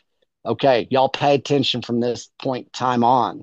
This is not hyperbolic bullshit anymore. We're going to go after a system that everybody every day is talking about in that emotional layer of the application layer of the internet. We're going to go back to a two-party line system. It's going to be peer-to-peer, and it's going to be community-based. It's going to have a store of value. It's going to be decentralized, and it's going to have an ethos. Oh, shit. That sounds like a Bitcoin ethos. Well, that's how we established the Beef Initiative. And if everybody's paying attention, if you understand the Beef Initiative, then you understand Bitcoin now. And so we need everybody out there. You said, how can people help? Everybody call 1-866-HLP-BEEF. That is going to be that grain through the hourglass. That's Jeff Forrester. He is the mayor of Wiley, Texas. Okay. Jeff Forrester is a fascinating individual. He basically survived colon cancer. He's a cowboy. He's Texan, but he also has been over to Asia. He started a franchise over in South Korea that basically is a chicken franchise. He's a 5-star chef. He knows Michelin stars. He knows beef. He's got a wonderful voice. And so we're going to go back to that two-party line system. We're going to start giving people who all seen John Wick. Mm-hmm. John Wick, John Wick 2. Okay. He gets excommunicado, right? Okay. They got a scene in that movie where there's a lot of operators. Okay. Everybody can be involved by basically contacting one phone number or going to 1, 2, 3 websites. That's it. Find your place in the Beef Initiative. Go back, ask Princey, hey, show us another podcast. Hey, Slim, do you have those newsletters? What, where do we fit in all this? Well, it's going to be very simple. We started way up here. It's very wide, and we are down to here. That's an hourglass. Okay, we don't have to guesswork. We were guessworking. I was doing reconnaissance. I didn't know what I was doing. We had to go out there and find out where we stand. We stand in a place that we can change history forever. And every one of those producers and ranchers that I talked about that are the Beef Initiative, that a lot of people have already basically met or they've been feeding their families with, they're in agreement. Everybody that's coming to the Beef Initiative that is now making money, that's doing everything right, clean, pure, the cleanest beef in the nation, soon to be the cleanest beef in the world, okay? It starts today. So if you've got any questions, listen to Jeff Forrester, listen to what we're doing for the relief. As we spoke right now, somebody in North Carolina died because they're still trapped in mud. We're giving relief to North Carolina right now. We're still giving relief to Texas wildfire. We just shipped 2 freezers full of beef, Cole Bolton, basically $2,000 worth of Bitcoin. Like that, he gave it. And we filled up 500 pounds of beef, 2 freezers. We're shipping some more next week. We will never stop shipping beef to the disaster areas of North Carolina because they don't have an infrastructure now. Everybody act like you don't have an infrastructure. Tennessee, Georgia, North Carolina, they don't have an infrastructure. Where are they going to start? Okay. Where is this Texas wildfire going to start? What's going to happen to those producers in the UK whenever basically they have no place to go because it's really close? And so how do we basically change the system to where people can hear and they have that entry point? We need your help. We need volunteers. People are dying. 140,000 ranches in the United States of America in 5 years. Where are you going to get your food, folks? It's going to be from a warehouse and it's going to be from China. In the United States of America, you are now eating basically the product of China. I talked about Jimmy Dean. Everybody in there, anybody that's got any curiosity whatsoever, go back to 1952 and see who Jimmy Dean is. Research it. That's what China did. They reversed engineered basically wholesomeness, innocence, trustworthiness, everything that is agriculture in America and the UK and France, everywhere across this planet, there's a sense of innocence that's been lost. Okay. Let's get back to that.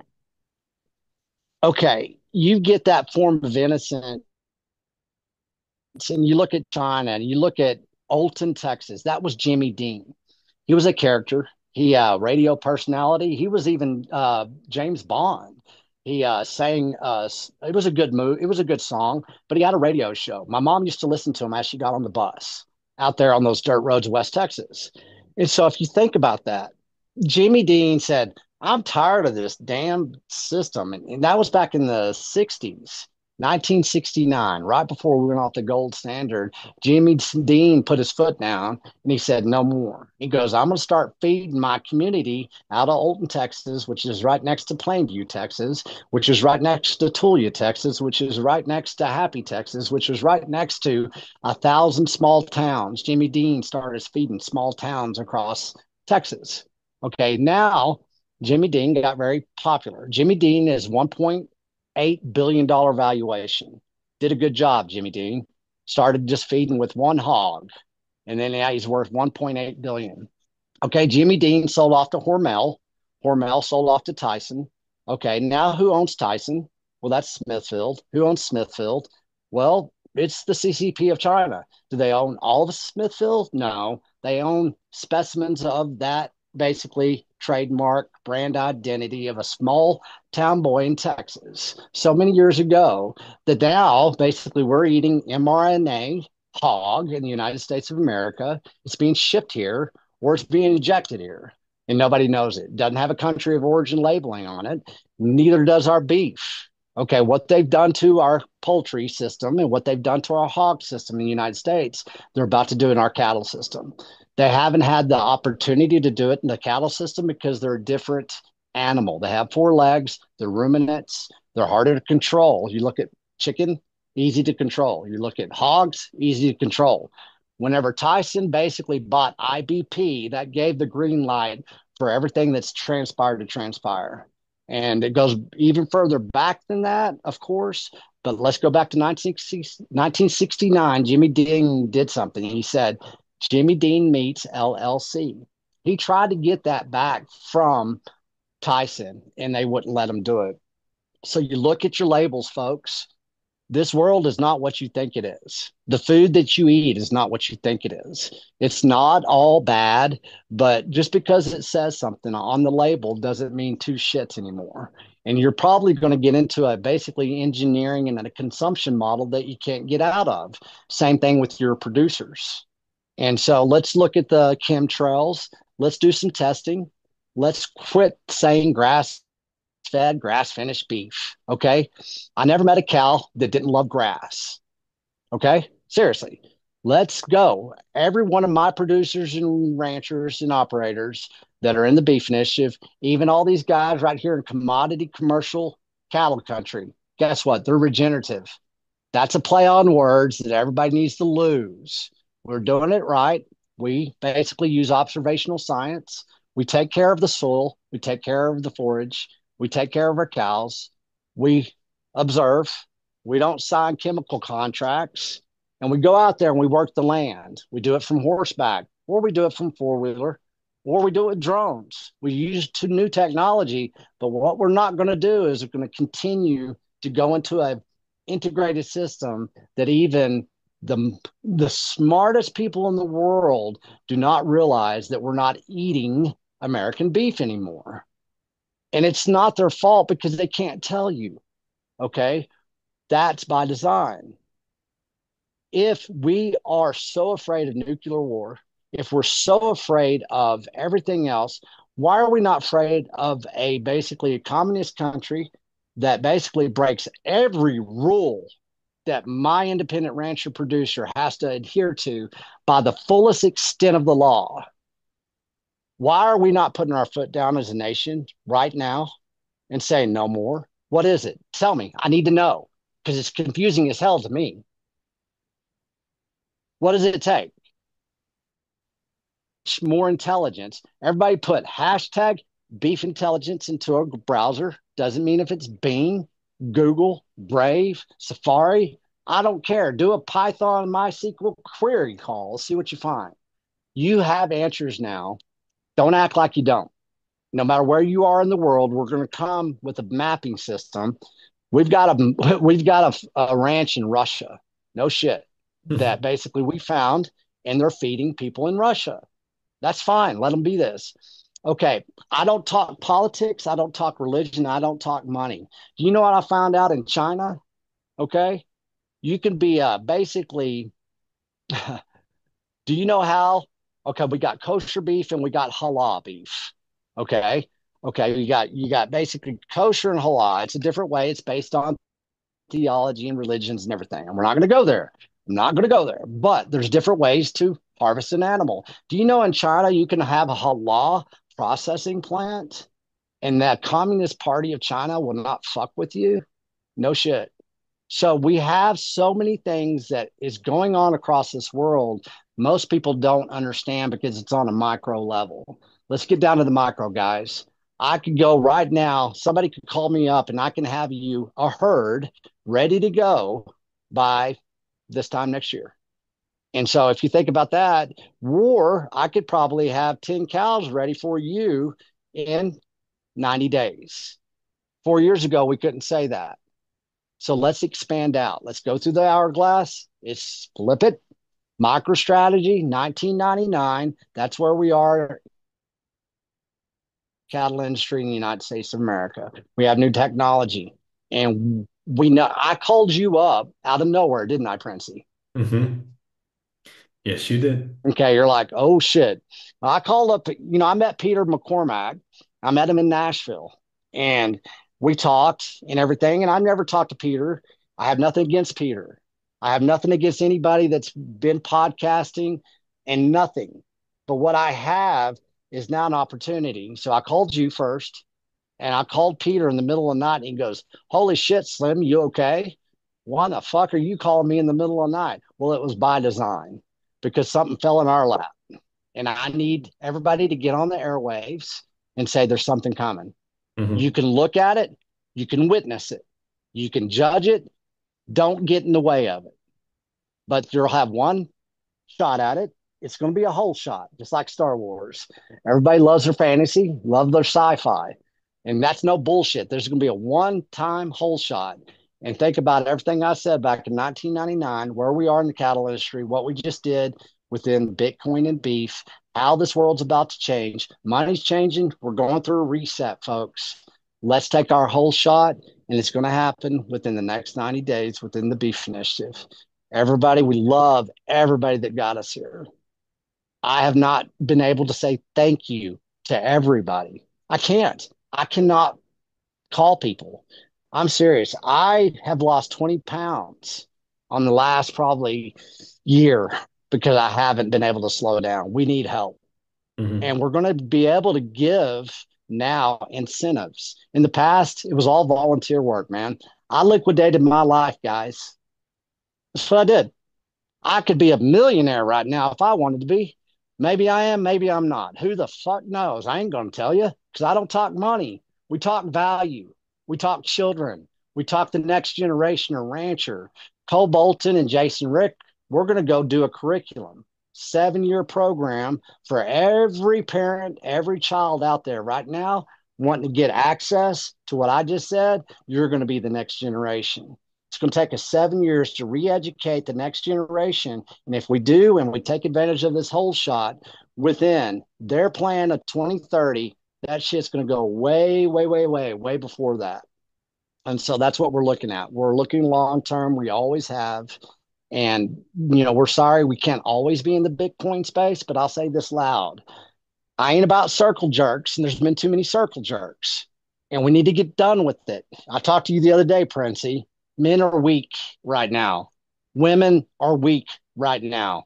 We don't like each other. That's by design, folks. Mm-hmm. You ain't thinking right. Your hormones are off. We've got the Great American Health Initiative being led by the Great American Rancher.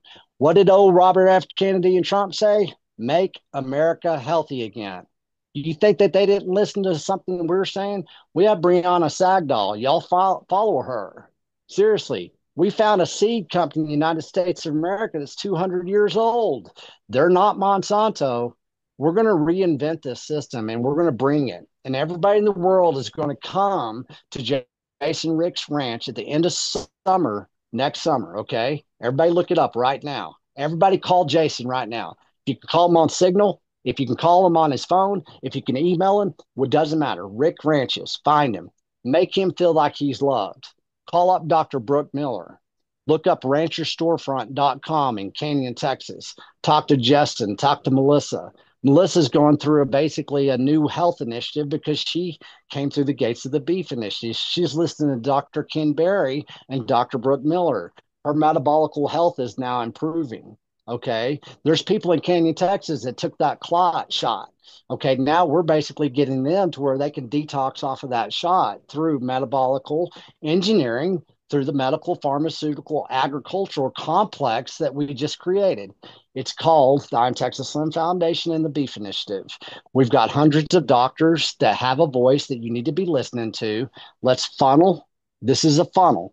Let's funnel everybody into it. If you like it, let's go. You're going to have all kinds of opportunities. If you don't like it, that's fine. You don't have to say anything. Just walk on. We don't need your opinion. Okay. We don't work off opinions now. We don't give two shits about your judgment. I'm a freaking Texas cowboy. I've broken 20 bones. I've been airlifted across the Southern Rockies. I got 14 pieces of metal in me. Do you think you're going to hurt me? You think you're going to hurt my feelings, Jason Rick or Cole Bolton or Justin? No. We're tired of the weakness. We're not judging you, but there's some weakness out there. We've had a lot of people call up Jason and Cole, say, can I come please work on your ranch? We did it once or twice. Those boys ran in the middle of the night. Think about that. It's not their fault. They just never had access to this. Where's the respect? We're full of integrity. We're full of innocence still. In this small town, Texas, we're not doing it like the rest of the world, folks. So lose it. Don't bring it to us, but come to us. And we will serve you. We will save your lives in ways you never knew. It's about spirit first, nothing more. It's about respect. It's about integrity, transparency, everything that the Bitcoin ethos is. Do not trust until you have verified. What'd y'all eat for breakfast today? I ate beef. Me and Cole Bolton started raising that beef 4 years ago. Or Jason, or Justin, or 250 other ranchers that are in the beef initiative trying to feed everybody in the United States. Let's get 250,000 producers across this planet. Let's do it over the next year. We have an integrated system. It's beefmaps.com. It's going to work. And it's got an engine that is so powerful that it is almost like a global treaty. Uses GPS. You want to use it? Use it. If you don't have to. It's got analog. It's got all kinds of dimensions built into it.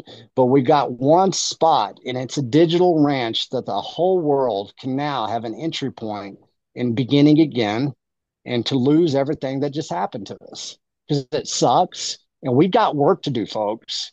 They're chemtrailing the skies. They're pouring shit on us that we don't know what it is. These fires, these disasters, this is not normal. We know that they're happening. There's going to be more of them. There'll probably be a little bit of a cyber polygon coming up too.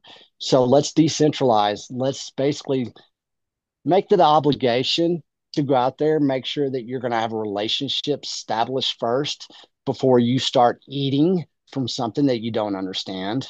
Ask yourself how you feel each morning. For the last 4 years, I've been waking up at 4 o'clock every day. I can hold my breath for 4 minutes. I do metabolical training because I know doctors and I don't sit there. I think you know about red lights and all that kind of stuff. People, let's go get healthy. Let's get along. Let's enjoy each other. There is nothing in this history of humanity that has brought us together the way Bitcoin has. Okay? It's magical. We have an international decentralized network now that's going to be basically the solution for everything that's about to unfold. It's a food system. It's an energy system. It's a money system. It's a communication system. Go honor the cow by shaking a producer, operator, rancher, farmer's hand. Start there, point them at beef maps, and let's begin again. I mean, we didn't have any of this 4 years ago. It was a vision. What did I call it? Texas Slim's vision. Well, now we have Texas Slim's cuts. That's an aggregated, basically USDA LLC. It's called Texas Slim Meats, just like Jimmy Dean did back in 1969. Okay, we've got producers that don't have brand identity, but they got probably about 40 cows that they need to get rid of. Well, they've been using different inputs, same inputs that O'Brien Massard's using up there in Montana, same inputs that Jason's using over here. They're using the grass, they're using basically fertilizer. Oh, it's not chemical based, it's natural based, it's algae based. Oh, it uses photosynthesis. So we've reinvented a system that they stole from us, and now we have a chance to not say much about it except in your next bite. Just make sure that it's, the other bid. It's not Chick-fil-A. It's not Taco Bell. It's not Bangers and Mash. It's not, Bubbles and Squeak, unless you know that rancher that made that, wonderful concoction. So, let's get back to perspective. Who are you going to go shake your hand with? Where are you right now, Princey? Who can you go to? What are you going to do? Are you going to, what is it? Who is it? Right? Are you thinking? Of course. Okay, that's all it takes. That's all it Of course. takes. Okay, June and I went around this United States. I went around this world. I didn't eat fiat food. Maybe about 80% of the time, I was able to eat good food. 20% of the time, I was able to eat decent food, but I haven't eaten McDonald's. I haven't eaten Chick-fil-A. I haven't eaten KFC. KFC is all over the world, isn't it? That's PepsiCo. That's Pizza Hut. I Hmm. understand the aggregated food system. Whenever Monsanto and Bayer basically all got together and consolidated, so did all the food systems in the world. They were Everybody all got to frying march. their Yep, food in seed oils. And yeah, there you go. disgusting. Boom. Sure does taste good. What about graphene oxide? What about roll DSM out there in the Netherlands? They just changed their name. They're all about food science. Hmm. Nanoparticle technology is coming to your taste buds. It already has, actually. Hmm. I'm a research analyst. I know what the hell I'm talking about, but I'm also a cattleman from the dirt roads of West Texas. Is that also confusing? Shouldn't be. It really shouldn't. I was engineered out of my life. Seriously, I was 19 years old. We had two sections of land, lost it all. We didn't lose it. We had to get rid of it because if we didn't, the government was going to take it because it took everybody else's land during the 80s. It was called Farm Aid. Well, we're about to have another Farm Aid. Look up Willie Nelson. He basically tried to say Farm Aid's still going. Justin Trammell just went to Farm Aid. So we're going to bring all those types of solutions that came out of suffering, and everybody's going to be able to replicate instead of scale. We're going to get basically in a spiral of a DNA that we don't have to worry about centralized media because all the news channels are going away. Everybody kill their TVs, and let's make basically food sexy. Let's turn pop culture on its head because you know what it takes to raise a cow? No, I do. We do in the beef initiative. We know what it takes to raise chicken, poultry, hog, lamb, corn, anything that's pure and natural, we can do it. So let's reinvent our mindset first and let's decentralize and decompartmentalize and let's start again. I mean, it is time, Daniel. It totally is. And I've got to kind of switch up my last question here because it's usually if you had one last orange pill, who'd you give it to and why? So if you had one last beef pill, who would you give Mm-hmm. it to and why?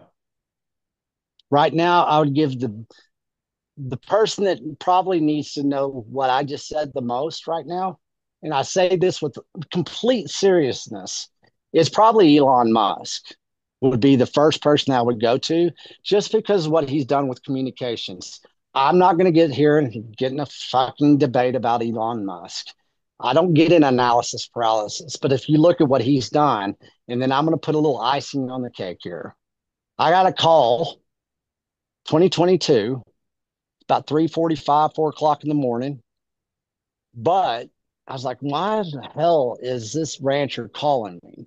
Well, there's a highway out there south of Austin, Texas. Okay, there's a guy that moved from California once to two guys moved from California, made this big rush onto the central part of Texas called Austin, Texas. So Joe Rogan came into Austin, Texas. Elon Musk came and he brought a big ass car plant. Have y'all seen that thing? It's huge. Well, it's right next to one of our ranches. Damn it, Elon. You didn't tell us you were going to basically build the biggest car plant right next to some acreage that we were regenerating. Okay, all these people moving to Austin, Texas. I've got a wonderful rancher. His name's Cole Bolton. He knows how to regenerate soil. So he's sitting here regenerating, I don't know, a lot of acreage, doing it right. It was ugly looking in the beginning. Nice grass starting to happen. Well, a power company came out there and they left the gate open. What's the rule of thumb when they open a gate? Close the gate, especially on a ranch. Well, he gets a call, him and his beautiful bride, we'll call her Kay, just the letter K. They get a call and he says, saddle up the horses. We got one loose. Well, they had, I don't know, 30, 40 loose. Well, for a couple of days, Cole Bolton's out there throwing his lasso in the middle of freaking central Texas, south of Austin, got every cow sheriff. And yes, there is a cow sheriff. And well, they got a lot of them. I think four people hit four cows. So those cow sheriffs, the insurance companies were called. Wasn't Cole's fault. I'm going to blame Elon. Elon, you owe us some cows because we think we got one or two lost. We're still missing one or two, but I know for a fact that Cole rode his damn horse through your plant and basically eliminated some issues that came through a gate that we didn't close. Well, we closed it. I think it was an energy company or something like that. So, Elon, pay attention to the beef initiative. Joe Rogan, pay attention. Y'all need a beef pill. Let's get to it. It's ground zero. Let's go shake this shit up. Love it, We'll mate. entertain you. Let's get it. It's going to happen. I Elon love it. Musk is going to eat beef through the beef initiative over the next 90 days because we're going to make sure of it. Let's get busy, So folks. make All sure right. people, so people listening to this, they should be following you because there's more news to come, right? Is kind of like the Oh final. my gosh. This was the tease. And you and I are about to work that next move. And I think he got back to me today. I don't know. We've got some stuff moving. If you guys have never had me on a podcast, you want me on a podcast, I need big followers. We're going to go after this. And if you don't like the podcast, I'm sorry, but we tried. But I think we can entertain some people from here on out. So I'm back to podcasting. I'm going to get prettier. I'm going to put on some weight. I'm going to quit traveling. I'm going to become a spokesman just like Jimmy Dean did. I'm going to be very loud and proud. And if you want Well, to you got basically, truth on your side, brother. You got Bitcoin and beef on each that's shoulder. all. I mean, why do you Hey, need to shut the hell up? Like this is Bitcoin, I know it, but see, that's what I get to do because I got a lot of people that don't believe in what we've done. It's not their fault. But now, if you come with complacency or judgment, I'm going to go tell you. I'm not going to tell you now, but I'll tell you whenever you step up on me. So don't just step up on us because we're here to save lives. I'm Mhm. not here to debate you. Okay. This is not a circle jerk. We don't do that shit in cattle. Okay. We have to get up every day and we have to go take care of those animals. And I've seen over the last 4 years, it seems like a lot of people are very concerned about animal welfare. Well, let's get busy. We've got it. We love our cows. We've been honoring our cows for thousands of years here in Camacharia. We're going to turn it back to like it's 1880 in Texas. That's the move. We got cattle drives that are coming. I got a chuck wagon. Who invented the chuck wagon? Well, that's Charles Goodnight. Look up Charles Goodnight through the Panhandle Plains Museum, best museum in the United States of America. Look up Shad Sullivan. He's a commodity commercial regenerative. What did I just say? Cattle rancher in the United States of America. He's outside of Wichita Falls. Look up Lonesome Dove, Lonesome Lands. Did I say Lonesome Dove? That was actually Charles Goodnight. And who else? That was Oliver. That was a Texas Ranger scout, and a Texas Ranger created the cattle industry in the United States of America. A lot of heritage, a lot of history coming. Let's start getting all cowboyed up, folks. I already sent boots across this planet. I've already lost one pair of boots. Let's all get some leather on our feet. Let's pull ourselves up by the bootstraps. I'll be selling boots soon, too. I'll be selling cowboy hats. We got brand identity. I picked this up when we were doing basically the rite of passage. We have another Bitcoiner that has brand identity. It's called Captain Sid. Rite of passage. Okay, think about that. Whenever I was sitting there and I'd taken Finley across this world, and me and Sid were sitting there and said, what are we going to do? Sid has done so much for the beef initiative. Y'all go do so much for Sid. He's out there performing reconnaissance right now. You know how many producers that he has brought the beef initiative? Never got any fanfare, never said anything about it. On that motorcycle, he went roaming. So I said, you know what? I said, you're going to create something. You're doing something big here. And it's going to be called what? And 2 months later, after we got back, he said, it's called the rite of passage because you took Finley on a rite of passage. Okay. Everybody, it's time for a rite of passage. You have all the tools in the world to quit talking about everything. We've got proof of work. And I might sound like I'm being stern, but I am. I grew up around some of the most fascinating men that would make you feel so empowered that you could take on the world. And then the next breath, they would make you feel that big. Boy, you couldn't pour piss out of a boot, could you? And you think about that. That's being tough. We need to toughen up Bitcoin, okay? It's not a judgment. There's no more talk here. Let's get moving. You got money, you got investment. Help us. We need your help. Can I be more truthful with you? We've shown that we're good people. We're showing you that we trust you. I didn't have to start the beef initiative in the Bitcoin space. I did it so these cattlemen will hear us. And I knew I had to do it 4 years ago the way we did it. So we've created a bunch of ambassadors. They need to go create a bunch of new relationships with an industry, not only in Texas, not in Canyon, Texas, not in the United States only, but across this world. There are no borders. I've been the Bitcoin movie, Bitcoin Shooter just came out with No More Inflation. Mm-hmm. It's a damn good documentary. Everybody watch it, please. Right now, watch what he did on his own. Everybody has a chance to go and reinvent. If you need some help, reach out. If you got ideas, I used to work with some very smart hackers and some very good programmers and developers. I'm going to judge y'all now because I've been with the best. I was with Cybercore. Do you know what I did with Cybercore right before Philip Barber sold? I walked away. I walked away from everything. Ask him. Ask everybody that worked at Cybercore.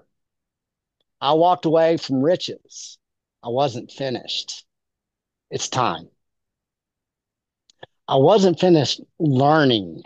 And so I went out there and made more money than I could have made with Cybercore at that point in time. I could have signed right there and walked away and been retired for the rest of my life at a very young age. I chose not to because it was a challenge. I honored the now in a way that I'm asking everybody to honor. Let's go, folks. This is not a movie.